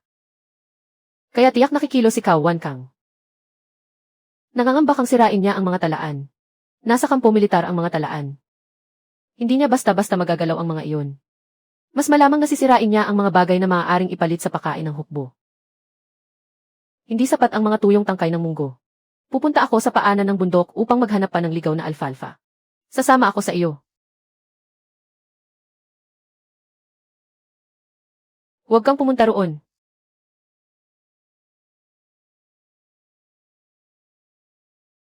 Kumain siya ng pain na mailason. Tiyak na may kawan ng mga lobo sa paligid. Kaya lalo natin siyang kailangang mailigtas agad. Bumalik ang mga lobo at nakita ang bata na patay sa tabi ng tao. Kaya talagang hindi na tayo makakaalis. Liliw. Ihiga mo ang bata at unti-unting umurong. Hindi pa siya nagigising. Kapag ibinaba ngayon, baka mabulunan siya sa sarili niyang suka. Isa pang hakbang. Dara pa siya rito. Kung sisugod siya ng maaga. Ubo.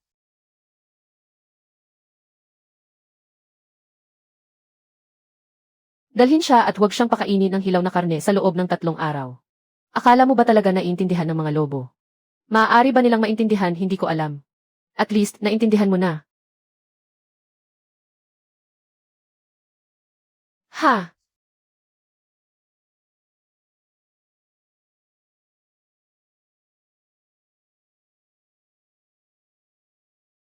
Nailigtas na ang 13 kabayo. Kahit ang 2 pinakamalubha ay nakakakain na rin ng damo. Hindi ba sakit sa kabayo ang tawag niyan? Laso nito mula sa amag. 300 bunto ng bagong damo ang naipasok sa kamalig. 180 bunton lang ng damong may amag ang nasa kamalig. Saan na napunta ang natitirang damo ng hukbo at ang pila? Napakarami ng mga kamalig na pinamamahalaan ni Ginoong Kao. Kung nagkaroon man ng butas sa ibaba, hindi naman siguro niya nalalaman. Walang nangyari sa mga kabayong pandigma ngayon. Huwag na nating palakihin pa ang gulo. May papalit ang bigas para sa hukbo. May papalit din ang damong pantustos sa hukbo. Ngayon ang nalason ay ang mga kabayo. Bukas, kung maubusan ng bigas ang kampo, tao na ang mamamatay. Kailangan siya sa atin ito hanggang dulo. Dapat talaga itong usisain hanggang wakas. Madaling siya sa atin. Ang kinatatakutan lang ay makarating tayo sa dulo. Na may iba pang kasama ang tunay na nagnakaw ng bigas.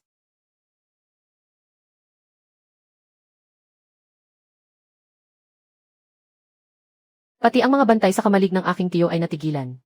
Sabi nila, ang lobo raw ang nagbakante sa kamalig ng bigas. Agad na magsumbong sa opisyal. Sinasabi nilang si Jiang Suining, bilang asawa ni Guyanshan, ay gumamit ng mababangis na hayop para nakawin ang bigas ng hukbo.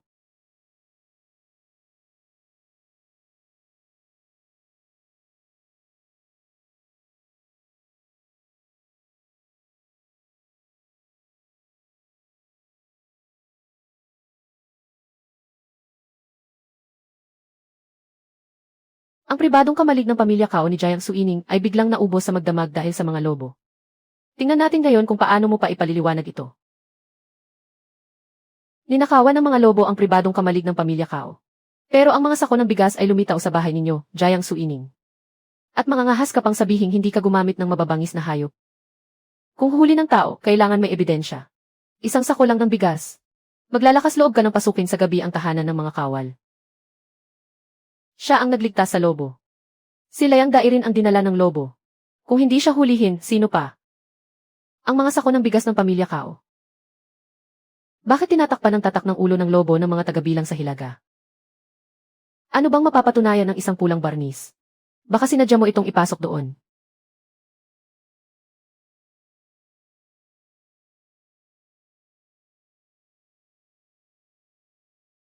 Tumanggap ang Hilagang hukbo ng 300 bato ng bigas. Ang tagapagdala ng kalakal ay sumulat na pribadong kamalig ng pamilya Kao. Ang gwardya ng kamalig ay hindi ako ang nagnakaw ng bigas. Kundi ibinalik ang ebidensyang magpapatunay na nakipagsabuatan ka sa kaaway. Ngayong gabi, walang gagalaw. Bukas ng madaling araw, dalhin sa harap ng Qianhu para siya sa atin. Maging ang sinasabi ng bruha ay may naniniwala. Kapag tinawag niya ang mga lobo, mapapahamak ang buong fort. Babalik sa inyo ang pagsisisi ng huli na. Hindi niya maitatakas ang ebidensya. Kaya sa ibang paraan siya kikilos. Malapit nang anihin ang patatas niebe. Kaya mula ngayong gabi, ang mga pamilyang nasa palayan ang magbabantay sa gabi. Kahit gaano pa kaganda ang dahon, wala ring silbi. Ang patatas niebe ay tumutubo sa ilalim ng lupa. Sino ang nakaalam kung laman pa iyon o wala? Ilang buwan nang itinanim. Dahon lang ang nakikita, walang nakikitang bunga. Baka naman niloloko lang tayo ng ating mga mata. Sino mang nais sumubok na magtanim? Bawat sambahayan ay bibigyan ng 10 punla ng patatas niebe. At 2 supot ng gintong binhi ng kamote. Kapag naani na, 2 bahagi lang ng ani ang ibabalik ninyo sa akin bilang butil. Kung sa season na ito ay hindi ko mapatubo, aaminin ko.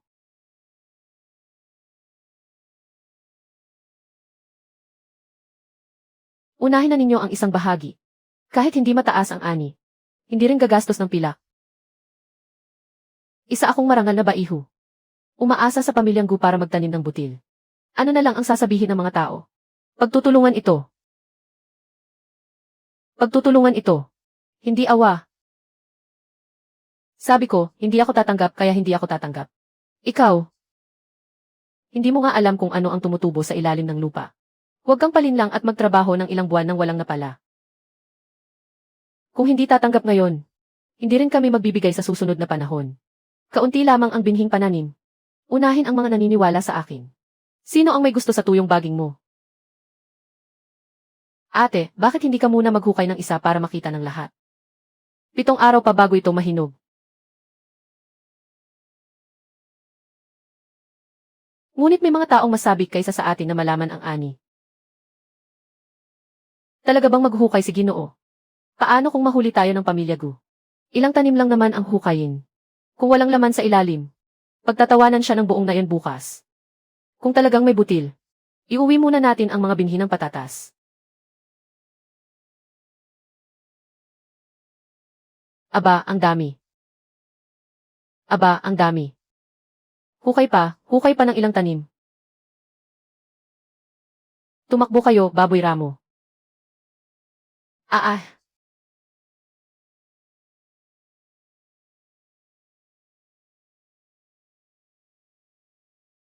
Ano ang ginagawa mo sa bukid ng balo sa hating gabi? Tulungan mo muna ako, kakainin ng biik ang tao. Buksan ni Changshuan ang tarangkahan sa silangang bakanting lupain. Ang iba ay mag-ingay gamit ang gong at itaboy ang mga baboy ramo sa kanal. Ah ah ah ah ah.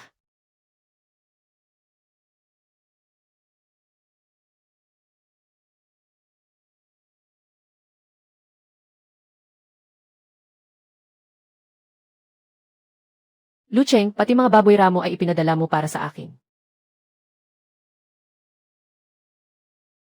Gusto ko lamang tingnan kung may ani. Hindi ako magnanakaw.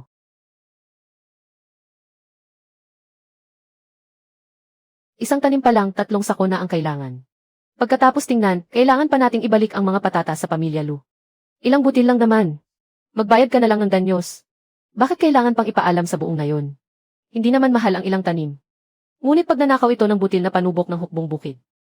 Kaya mo bang bayaran ang kapalit nito? Babayaran ng pamilya Lu ang bukid at mga patatas. At kakanselahin ang karapatan ninyong tumanggap ng binhi sa susunod na panahon. Kapag naulit pa ito, direkta kayong isusuko sa batas militar. Kayo ang may ginawang mali. Bakit sa babae ninyo ibinubuhos ang galit?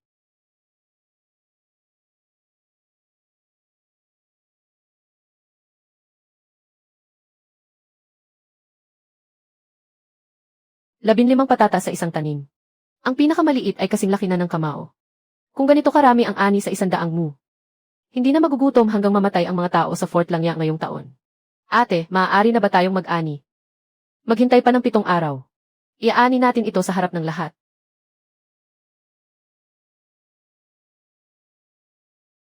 Hindi ba sabi mo, puro bakante ang ilalim ng lupa? Iyon nga.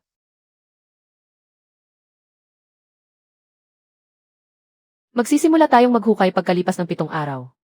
Ipapakita ko sa lahat kung gaano karami ang tutubo sa patay na bukid na ito na 100 mu.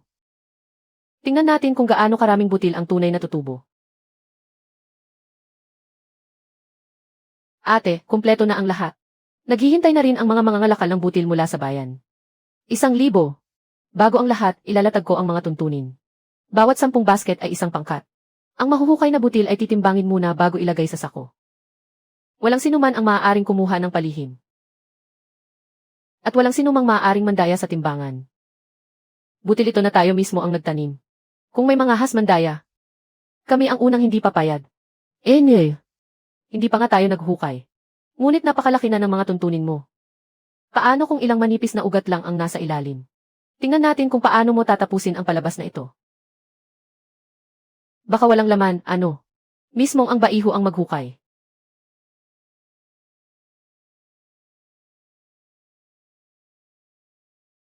Hala! 1, 2, 16. Sapat na ang isang tanim para sa 2 araw na pagkain ng aming pamilya. Ngunit isa lamang itong magandang tanim. Wala pa itong pinatutunayan.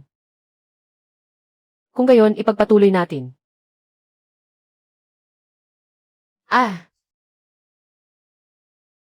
Magsimula na sa paghukay. Pangkat 32, 1,860 gin. Pangkat 33, 2,040 gin. Sa 60 munang lupa, tunay na makakakuha ng mahigit 100,000 gin. Matibay sa tagtuyot ang patatas niebe. Matapos pa itong alisin ang alat sa lupa at lagyan ng pataba.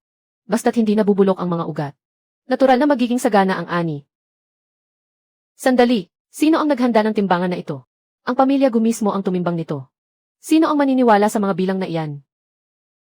Galing sa bodega ng hukbo ang timbangan. At ikaw rin ang nagdala sa mga taong ito. Kung hindi ka naniniwala, ikaw mismo ang tumimbang.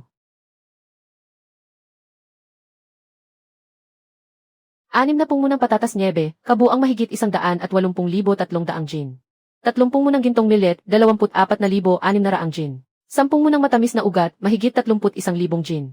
Maaari ring gawing pagkain ng mga kabayo ang mga dahon at tangkay ng mga pananim. Noong nakaraang taon, sa gutom, balat ng puno ang hinukay ng buong nayon. Ngayon, mula sa 100 munang lupa, tunay na umusbong ang isang bundok ng butil. Huwag muna nating tingnan ang mga bilang lamang. Maaari bang kainin ang mga butil at paano ihanda ang mga ito? Subukan natin ngayon mismo. Kahanga-hanga.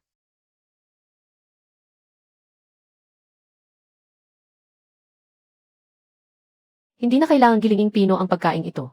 Maaari na itong kainin matapos pasingawan. Maaari itong pasingawan o ihawin. Maaari rin itong gilingin upang gawing tinapay. Kapag pinirito ang gintong millet at nilagyan ng mainit na tubig, maaari na itong kainin. Angkop ito sa pagmamartsa ng hukbo. Maaaring pakuluan ang matamis na ugat upang gawing arnibal. Maaaring gawing gulay ang mga dahon.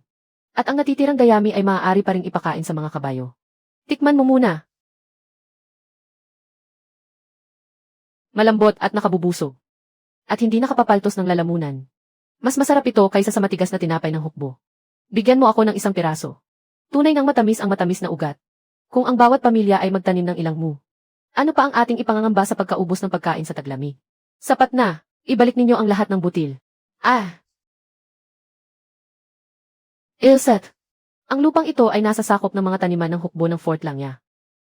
Ayon sa batas sa mga taniman ng hukbo, lahat ng ani mula sa lupang ito ay dapat mapunta sa bodega ng hukbo. Mula sa sandaling ito, ang patatas niebe, gintong millet at matamis na ugat ay ipaimbak lahat. Walang sinuman ang maaaring magtabi ng bahagi para sa sarili. Ilang buwan kaming naghukay. Hindi pa nga nababayaran ng buo ang aming mga sahod. Bakit ninyo kukunin ang lahat? Ang kinakain ninyo ay rasyon ng hukbo. Ang tinitirhan ninyo ay lupang pag-aari ng hukbo. Ang pagtatrabaho para sa bodega ng hukbo ay tungkulin ninyo.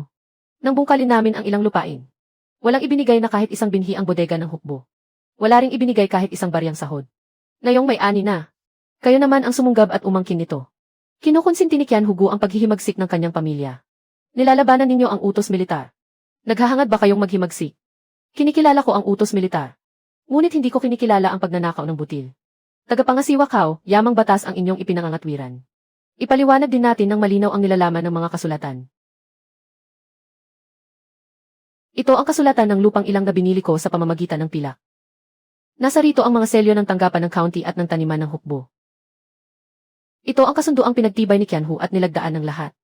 Ang ani ay hahatiin sa 4 na bahagi. Isang bahagi para sa rasyon ng hukbo. Isang bahagi para sa binhing itatanim muli. Isang bahagi para sa sahod ng mga manggagawang bukid at kababaihang manggagawa. Ang matitira lamang ang mapupunta sa pamilya Gu. Sino ang naghukay ng gaano karaming lupa? Sino ang naghakot ng gaano karaming bato? Sino ang gumawa ng gaano karaming tinapay? Lahat ay may tatak ng kamay. Kunin mo ang bahaging nararapat sa kampo militar. Ngunit walang sinuman ang mangangamkam sa dugo at pawis ng iba. Walang mali sa tatak. Malinaw din ang lahat ng kondisyon. Muling itala ang lahat ayon sa 4 na bahagi. Kung magkano ang nararapat sa kampo, iyon lamang ang kolektahin. Butil na pananim, pagkain at sahod ni isang gin ay hindi dapat galawin. Pagkain, hahaha, pera, pera. Pagkain, pera, pera, hahaha. Nalalapit na ang malaking digmaan. Iniisip pa rin ninyong paghati-hatian ang salapi. Kung sumalakay ang bidi sa sandaling ito, sino ang mananagot?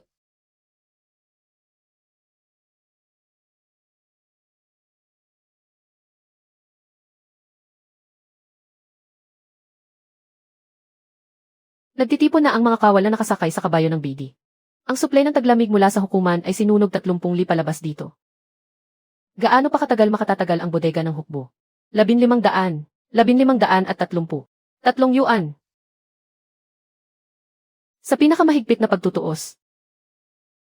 Sapat lamang para sa 3,000 kawal sa loob ng 7 araw. Nakatutok na ang malaking digmaan. Lahat ng pagkain ay pamamahalaan na ng bodega ng hukbo. Maaaring ihatid ang pagkain. Ngunit mula sa sandaling ito, paano hahatiin ang suplay ng hukbo? Kung paano ito gagawin at ihatid? Ako ang magpapasya. Nasa hangganan na ang hukbo ng kaaway. Nangahas ka pang makipagtawaran sa kampo militar. Una, dapat itabi ang binhing kailangan para sa isang taniman. Walang sinumang maaaring gumalaw nito. Ikalawa, ang mga babaeng lumahok sa pagbubukas ng lupain, pag-aani at pagproseso, ay dapat mabayaran ngayong araw. Ikatlo, lahat ng supply ng hukbo ay ipoproseso, ibabalot at itatala ng paggawaan ng pamilyang Gu. Hindi ito maaaring dumaan sa iyong mga kamay. Sinasamantala mo ang kaguluhan ng bayan upang agawin ang kapangyarihan. Ang hilaw na butil ay direktang ipinapadala sa kampo militar. Mabubulok ito sa loob lamang ng 3 araw. 10 gin ng patatas niebe bawat kawal.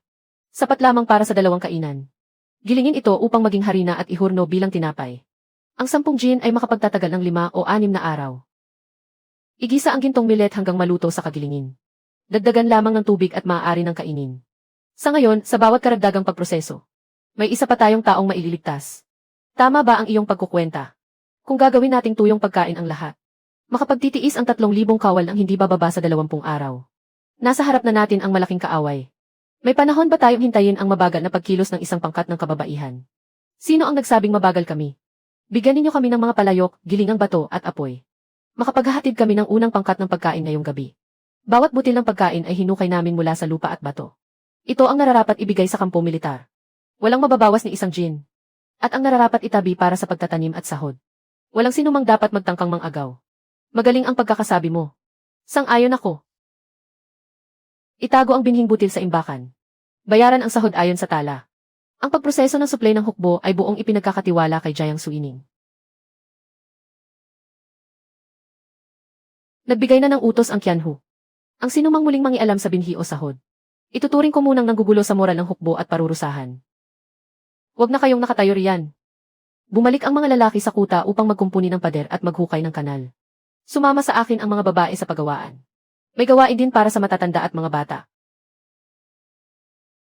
Bago sumapit ang gabing ito, dapat makarating sa kampo ang unang pangkat ng suplay ng hukbo. Unang pasingawan ang patatas niebe. Pagkaraan, hiwain at ibilad upang matuyo. Igisa muna ang gintong millet. Igisa hanggang madurog sa isang pisil. Hindi maaaring mamatay ang apoy. Hindi rin maaaring mawala ng laman ang mga palayok. Ate, paano hahatiin ang mga sako ng pagkain? 176 na sako, tig 10 gin bawat isa. 10 gin bawat sako. Isulat sa kaliwang itaas ang batch. Isulat sa kanang ibaba ang pangkat na gumawa. Aling sako ang kulang o sira. Sa isang pagsisiyasat, mahahanap agad ang may sala. Gamitin ang mga paa sa pagtapak. Kusa ng babagsak ang kahoy na pamukpok. Sa isang bagsak, kalahating kaing ng tuyong patatas niebe ang maduduro. Mas mabilis ito kaysa sa pagbabayo gamit ang kamay. Chang Chuan, gumawa ka pa ng 2 makina. Kulang ang kahoy natin sa bahay. Gamitin muna ang mga tabla ng pinto. Pagkatapos ng digmaan, ibalik natin ang mga ito sa may-ari. Ay!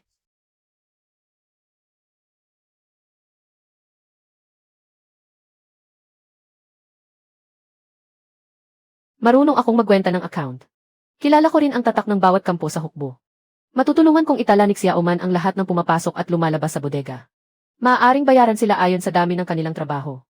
Kapag nagkamali ng isang tala, ulitin ang trabaho. Ilagay mo muna ang mga iyan. Umuwi ka na kasama ko. Ay! Ang buong na yon ay tumutulong sa pagtatanggol sa lungsod. Bakit hindi ako maaaring tumulong? Ikaw ang asawa ng isang baihu. Pupunta ka pa sa pamilya Gu para maging tagapagtala ng kwenta. Saan ko na ilalagay ang aking mukha? Kapag bumagsak ang lungsod. Magkano pa ang halaga ng iyong dangal? Hindi kailangang magpakita sa madla ang mga babae ng pamilyang Lu. Kung gayon, ano ang gusto mong gawin ko? Upo na lamang ako sa bahay at maghihintay na maubos ang pagkain. O maghihintay hanggang pasukin tayo at patayin ng kaaway. Ako ang iyong asawa. Kapag sinabi kong bawal, bawal talaga. Ikaw.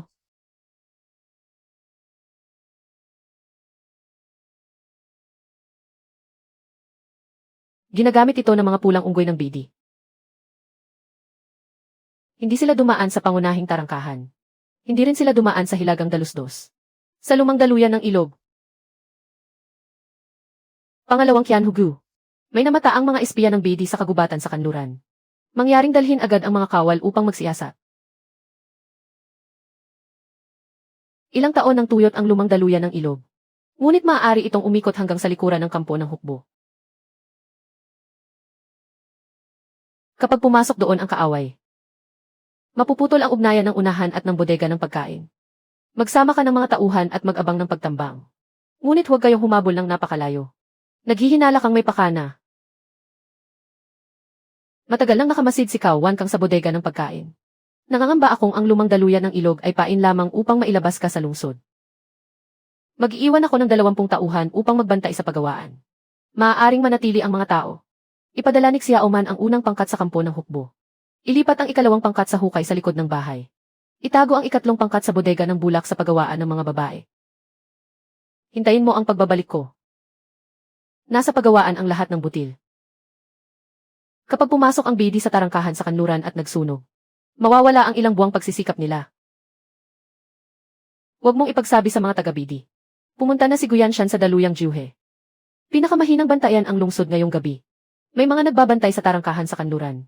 Paano makapapasok ang bidi? May tiyak na magbubukas ng tarangkahan para sa kanila. Ilset.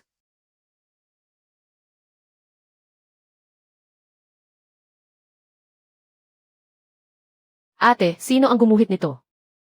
Si Cao Wankang. Kung gayon, pumunta ang kuya upang iligtas ang daluyang Juhe. Hindi ba iyon mismo ang pakana nila? Pain lamang ang lumang daluyan ng ilog. Isara ang malaking tarangkahan ng pagawaan. Ilagay agad ang lahat ng pagkain sa hukay. Ang tunay nilang pakay ay buksan ang tarangkahan sa kanluran ng Fort Langya.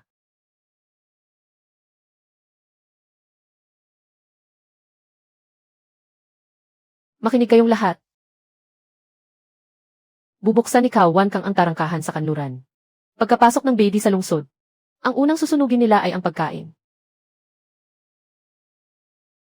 Ngunit nasa daluyang Juhe pa rin si kuya. Kaunti na lamang ang kawal sa lungsod. Kaya ba natin itong ipagtanggol? Kahit hindi natin kaya, kailangan pa rin nating lumaban. Sa likod ng muog ay naroon ang matatanda at mga bata. Umatras kayo. Kung hindi, mamamatay sila. Pumunta ka sa lumang kanal. Agad na isara ang hilagang tarangkahan.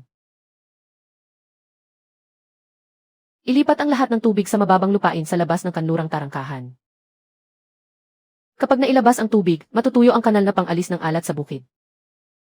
Maaari nang muling taniman ang lupa. Nabutas na ang muog. Mawawala ang lahat, bilisan ninyo.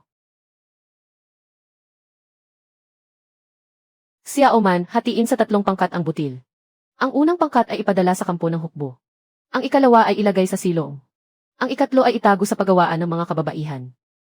Huwag kayong dadaan sa pangunahing lansangan. Dumaan kayong lahat sa mga eskinita at bubong. Mas malapit ang pangunahing lansangan. Bakit tayo liliko? Kapag bumukas ang kanlurang tarangkahan, aagawin muna ng kaaway ang pangunahing lansangan. Mabagal man tayo, huwag nating hayaang mapunta sa kamay ng kaaway ang butil. Bukas na ang kanlurang tarangkahan. Lahat ng may kayang magdala ng anuman, sumama sa akin. Magpadala ng mga palaso sa ibabaw ng muog. Dalhin ang butil sa silong. Walang dapat magulo.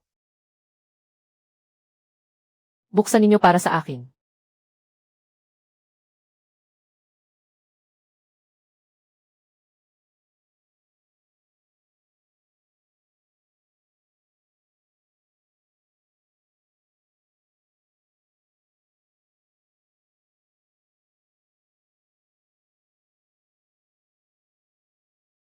Unahin ninyong tirahin ang putikan sa harap ng mga kabayo.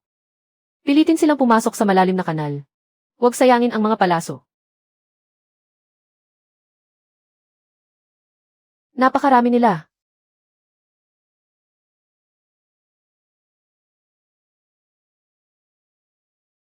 Kung urong ka, ano ang mangyayari sa kanila? Pakawalan ang mga palaso. 2 na lamang ang basket sa silangan. Sa kanluran, magpadala ng 1 basket. Ate Son, huwag kang dumaan sa ilalim ng muog. Lumihis ka sa mga bubong.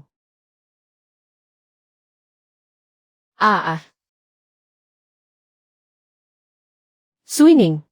Halos tumama na sa mukha mo ang mga palaso. Kung natatakot ka, yumuko ka. Huwag mong ihihinto ang mga kamay mo. Nasa likod ng muog ang anak mo. Mga kapatid, ipagpatuloy ninyo ang paghahatid. Magsunog kayo at tupukin ang butil. Magkakagulo ang mga nasa ibabaw ng muog. Tiyo, bakit walang amoy ng butil? Nasaan ang butil? 1 bahagi sa kampo ng hukbo. 1 bahagi sa silong. May 1 pa sa pagawaan ng mga kababaihan. Iyon ang sinunog mo. Iyon ay walang laman na imbaka na sadyang inilaan ko para sa iyo. Matagal mo na pala akong pinaghahandaan. Mula pa noong araw na hinarangan mo ang tubig. Alam ko nang hindi mo hahayaang mabuhay ang iba. Hulihin siya kapag hawak natin siya. Hindi mangangahas kumilo si Guyanshan. Chawei, tawagin mo sina Hiyu at Kanya rito. Huwag ninyo siyang hayaang makaakyat sa muog. Bilisan ninyo at sumunod kayo. Ngayon mismo, ipapakita natin kay Quan Bao kung sino ang tunay na taksil sa loob. Ate, papasok na sila sa muog. Kaunting tiis pa. Babalik si Guyanshan. Pero wala na tayong mga palaso. Sixyong ang nagpapadala ng mga palaso sa atin. Huwag kang nakatulala, ibaba mo ang basket. Itaas ninyo ang mga palaso. Mangkukulam, talagang ang napasusunod niya ang mababangis na hayop. Mga kabayo sa digmaan, karito ng butil, pana at palaso lamang ang kanilang winawasak. Hindi nila sinasaktan ang mga mamamayan sa loob ng muog. Cao Wankang, ikaw ang tunay na nagpasok sa mga bidi. Iligtas ninyo ako ang tagapangasiwa ng butil ng hukbo. Noong binuksan mo ang tarangkahan ng muog. Bakit hindi mo naisip na iligtas kami? Wala rito si Guyanshan. Hindi ninyo kayang ipagtanggol ang muog. Darating na ang pangunahing hukbo ng BD. Mga tagapagtanggol ng Fort Langya. Sumunod kayo sa akin, isara ang tarangkahan. Isara ang tarangkahan. Patayin sila,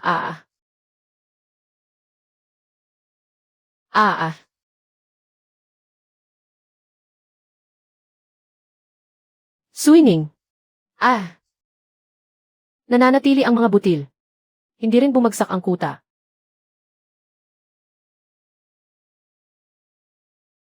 Talagang ang napasusunod niya ang mababangis na hayop. Nailigtas na niya ang isang soro. Nailigtas din niya ang isang itim na oso. At nailigtas din niya ang mga lobo. Ngayong araw, napangalagaan nila ang kanlurang tarangkahan. Naligtas ang buong kuta. Sino pa ang mga ngahas na tawagin siyang mangkukulam? Magtanong muna kayo sa hawak kong espada. Maraming salamat sa pagdepensa sa kuta, Ginang Gyu. Aray. Hahaha, ano naman ang silbi ng paghuli sa akin? Hindi lamang ako ang taksil sa fort lang niya.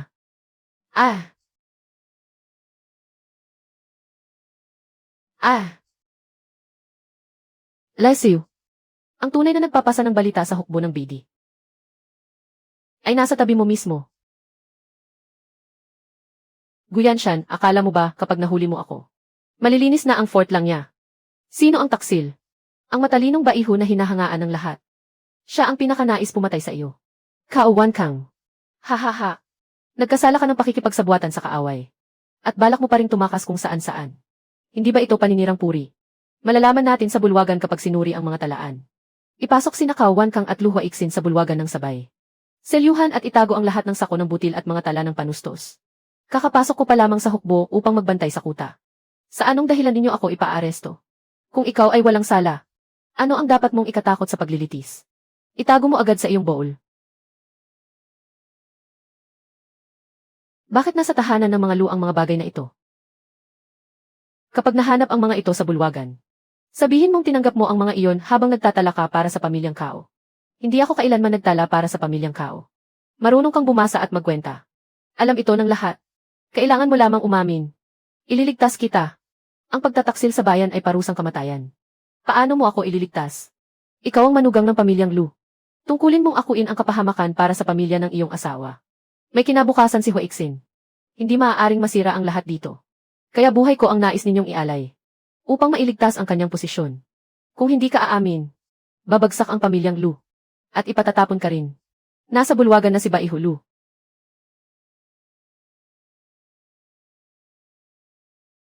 Akala ko, napili ko ang pinakamarangal na lalaki. Ang napili ko pala ay ang pinakamahusay gumamit ng asawa bilang panangga. Hindi pa naghihilom ang iyong sugat. Bakit ka narito? Kapag hindi natin na isaayos ang mga tala ngayon. Bukas ay may magsasabing maling paratang lamang ang usapin ng pagtataksil at salamang ka sa pagtatanggol sa kuta. Ito ang ibinalik ni Chai Wei mula sa tanggapan ng suplay ng hukbo. May guhit ng kanlurang tarangkahan sa ibabaw nito. Nakalagay rito ang mga bodega ng butil ng pamilya Gu at ang mga rutang daraanan ng BD sa pagpasok sa lungsod. Sa tala ng bentahan sa gulod ng Hefeng, ipinagbili ni Cao Wan Kang ang 300 batong butil ng hukbo. Ang tatak ng BD ang ginamit ng tumanggap ng kargamento. Sa tala ng dayami para sa mga kabayong pandigma, nakasulat ang 300 bikis ng sariwang damo. Ngunit ang laman ng bodega ay bulok na dayami, kulang sa timbang at kulang sa dami. Pagsira sa mga kanal ng tubig. Paglalantad ng ruta ng suplay ng butil. Pagbubukas ng kanlurang tarangkahan. Lahat ng ito ay tumutukoy sa iisang balak. Hindi pa rin umaamin si Baihu Lu. Nakapaghatid lamang ako ng ilang mensahe para sa tanggapan ng suplay ng hukbo. Hindi ako kailanman nagtaksil sa bayan. Kanina ay sinabi mong wala kang alam ni Katiting. Ang lahat ng ebidensyang ito ay maaaring dinala ng mga mababangis na hayop. Sino ang nakaalam kung totoo o huwad ang mga ito? Napapasunod niya ang mga lobo at oso. At upang pagtakpan ang kanyang asawa. Isinisi niya sa akin ang lahat ng krimen. Noong gabing ipinagtanggol natin ang lungsod.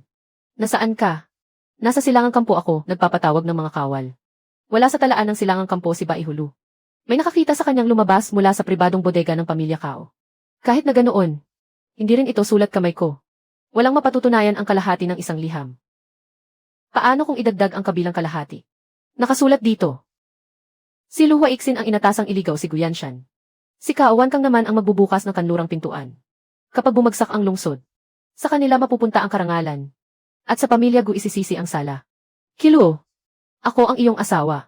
Ito ang mga salaping ipinadala ng pamilya Kao sa pamilya Lu. Ito rin ang talaan ng mga itinago mo sa ilalim ng sahig. Ikaw mismo ang nag-utos sa akin kanina na ilagay iyon sa iyong baul. Upang akuin ko ang kasalanan ng pakikipagsabuatan sa kaaway. Tangka mo akong pagtaksilan. Nang balak mong gamitin ang buhay ko kapalit ng iyong kinabukasan. Itinuring mo ba ako kailanman bilang asawa? Si Kawan Kang ay nakipagsabuatan sa kaaway. Ipinagbili niya ang suplay ng pagkain ng hukbo. Binuksan niya ang pintuan upang papasukin ang kaaway at dapat siyang bitayin. Nakipagsabuatan si Lu Huaixin sa mga dayuhang kaaway. Inangkin niya ang mga gantimpalang para sa mga kawal. Ibinintang niya ang kanyang sala sa kapwa kawal. Tanggalin sa tungkuling militar. Ipapatapon at paglilitisin. Pawalang bisa sa pananagutan ng buong angkan. Guyanshan, sadyang sinuwerte ka lamang. Hindi ako ang sinuwerte. Hindi mo lamang kailanman itinuring na mahalaga ang buhay ng iba. Nilipon ni Guyanshan ang mga tulisan.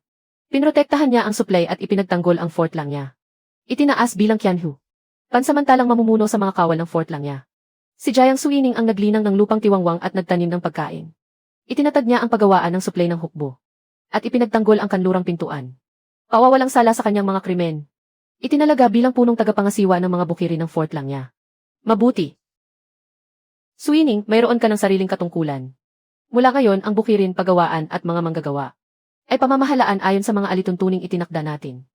May kautusan mula sa hukuman. Inaatasan si Guyanshan na sumapi sa hukbong Zenbei. Maaaring sumama ang kanyang pamilya patungo sa hangganang lungsod. At iginagawad sa kanya ang isang mansyon ng general. Ayaw mong umalis? Ngayon pa lamang nabubuhay ang lupaing ito. Kung aalis ako ngayon, sino ang magtatanim sa susunod na panahon? Itinaas si Qianhu Gu bilang general ang pangkatlusob ng hukbong Zenbei. Iginawad din ng hukuman ang isang tahanan sa hangganang lungsod. Ginangyu, napawalang sala na kayo. Bakit kailangan mo pang manatili sa lupaing ito ng paghihirap? Isang panahon lamang maaaring itanim ang patatas niebe. Hindi pa tiyak ang ani ng pagkain. Ang paggawaan ng mga kababaihan ay sapat lamang upang mabuhay ang mga tao. Samantalang nagugutom pa rin ang ibang mga kampo militar. Aalis ako ngayon. At babalik agad ang lahat ng ito sa dating kalakaran. Ngunit kailangang gampanan ni General Gu ang kanyang tungkulin. Pupunta ang asawa sa hangganang lungsod. At may iwang mag-isa ang asawa sa nayon ng mga kawal. Anong uri ng asal iyan? Sino ang nagsabing mag-isa siyang maiiwan? Ang ibig sabihin ni General Gu ay, nakikiusap ako sa inyo, mahal na Ginoo, na iharap ninyo ang aking kahilingan sa hukuman. Maaaring itatag sa fort lang niya ang himpilan ng hukbong Zenbei. Ayaw ko sa mansyon ng general sa hangganang lungsod. Iyon ay tahanang ipinagkaloob mismo ng emperador. Ang pakay ng BD ay ang daanan ng suplay. Mas kapaki-pakinabang ang manatili rito kaysa manirahan sa mansyon ng general. Hindi mo kailangang isuko ang iyong kinabukasan alang-alang sa akin. Wala akong isinusuko. Ikaw ang magbabantay sa supply at ako ang magbabantay sa iyo at sa kuta. Ganito na natin nilalakbay ang buhay mula pa noon. Isusumiti ko ang buong katotohanan.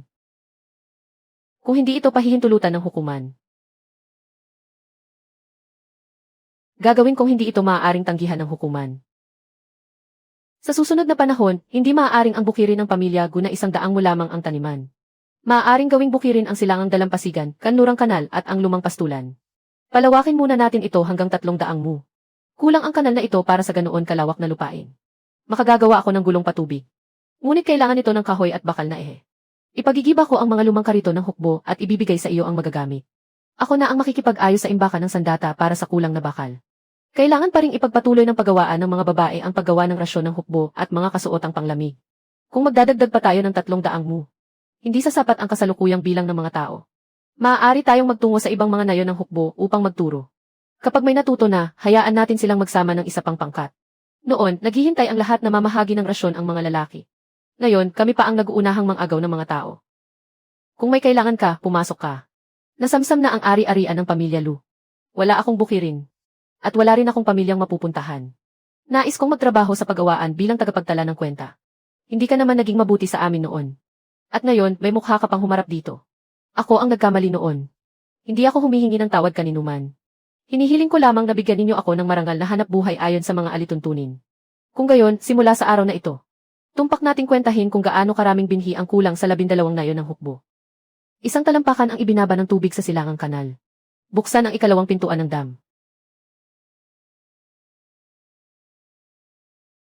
20 karito ng binhing patatas niebe ang ihatid sa Hishi Fort. 10 karito ng binhing gintong millet ang ihatid mula sa Hefu Fort. Kapag hindi tugma ang mga numero, walang sinumang pahihintulutang lumabas ng nayon. Kulang ng 2 sako ang ikapitong kariton. Kumpletuhin muna ang laman bago lagyan ng selyo. Uminom muna kayong lahat ng isang lago. Hindi pa naubos ang ani, pagod na at bumagsak na ang mga tao.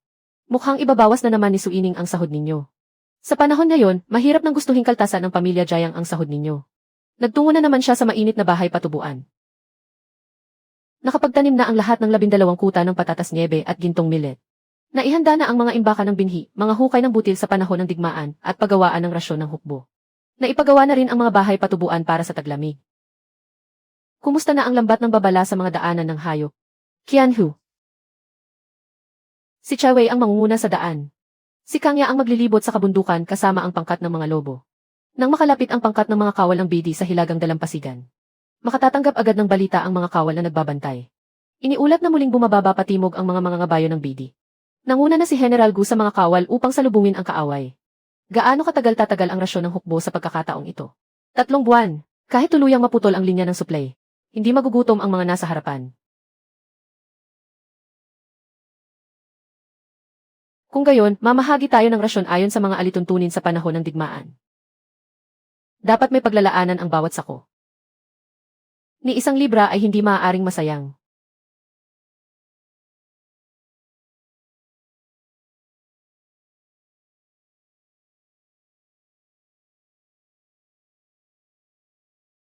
Tagapangasiwang Jayang, maluwalhating nakabalik ang hukbong Zenbe.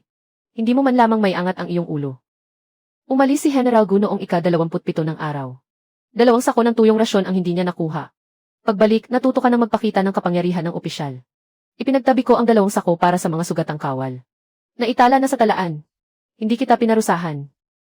Ha! Noon, sa lugar ng pagsasanay, sinabi mong hahayaan mo akong kumain hanggang mabuso. Paninindigan mo pa ba iyon ngayon? Ha! Mangyari pa. Ngunit ngayon, hindi lamang ikaw ang pakakainin ko hanggang mabuso. Sisiguraduhin kong hindi na magugutom ang buong hilagang hangganan habang nakikipagdigma. Kung gayon, ako ang magtatanggol para sa iyo sa buong hilagang hangganan. Magkatabing nakatayo ang 2 sa harap ng kamalig ng butil. Sa malayo, unti-unting umaakyat ang usok mula sa mga lutuan. 1,000 munang matabang bukirin ang umaabot hanggang paanan ng bundok sa ilalim ng papalubog na araw.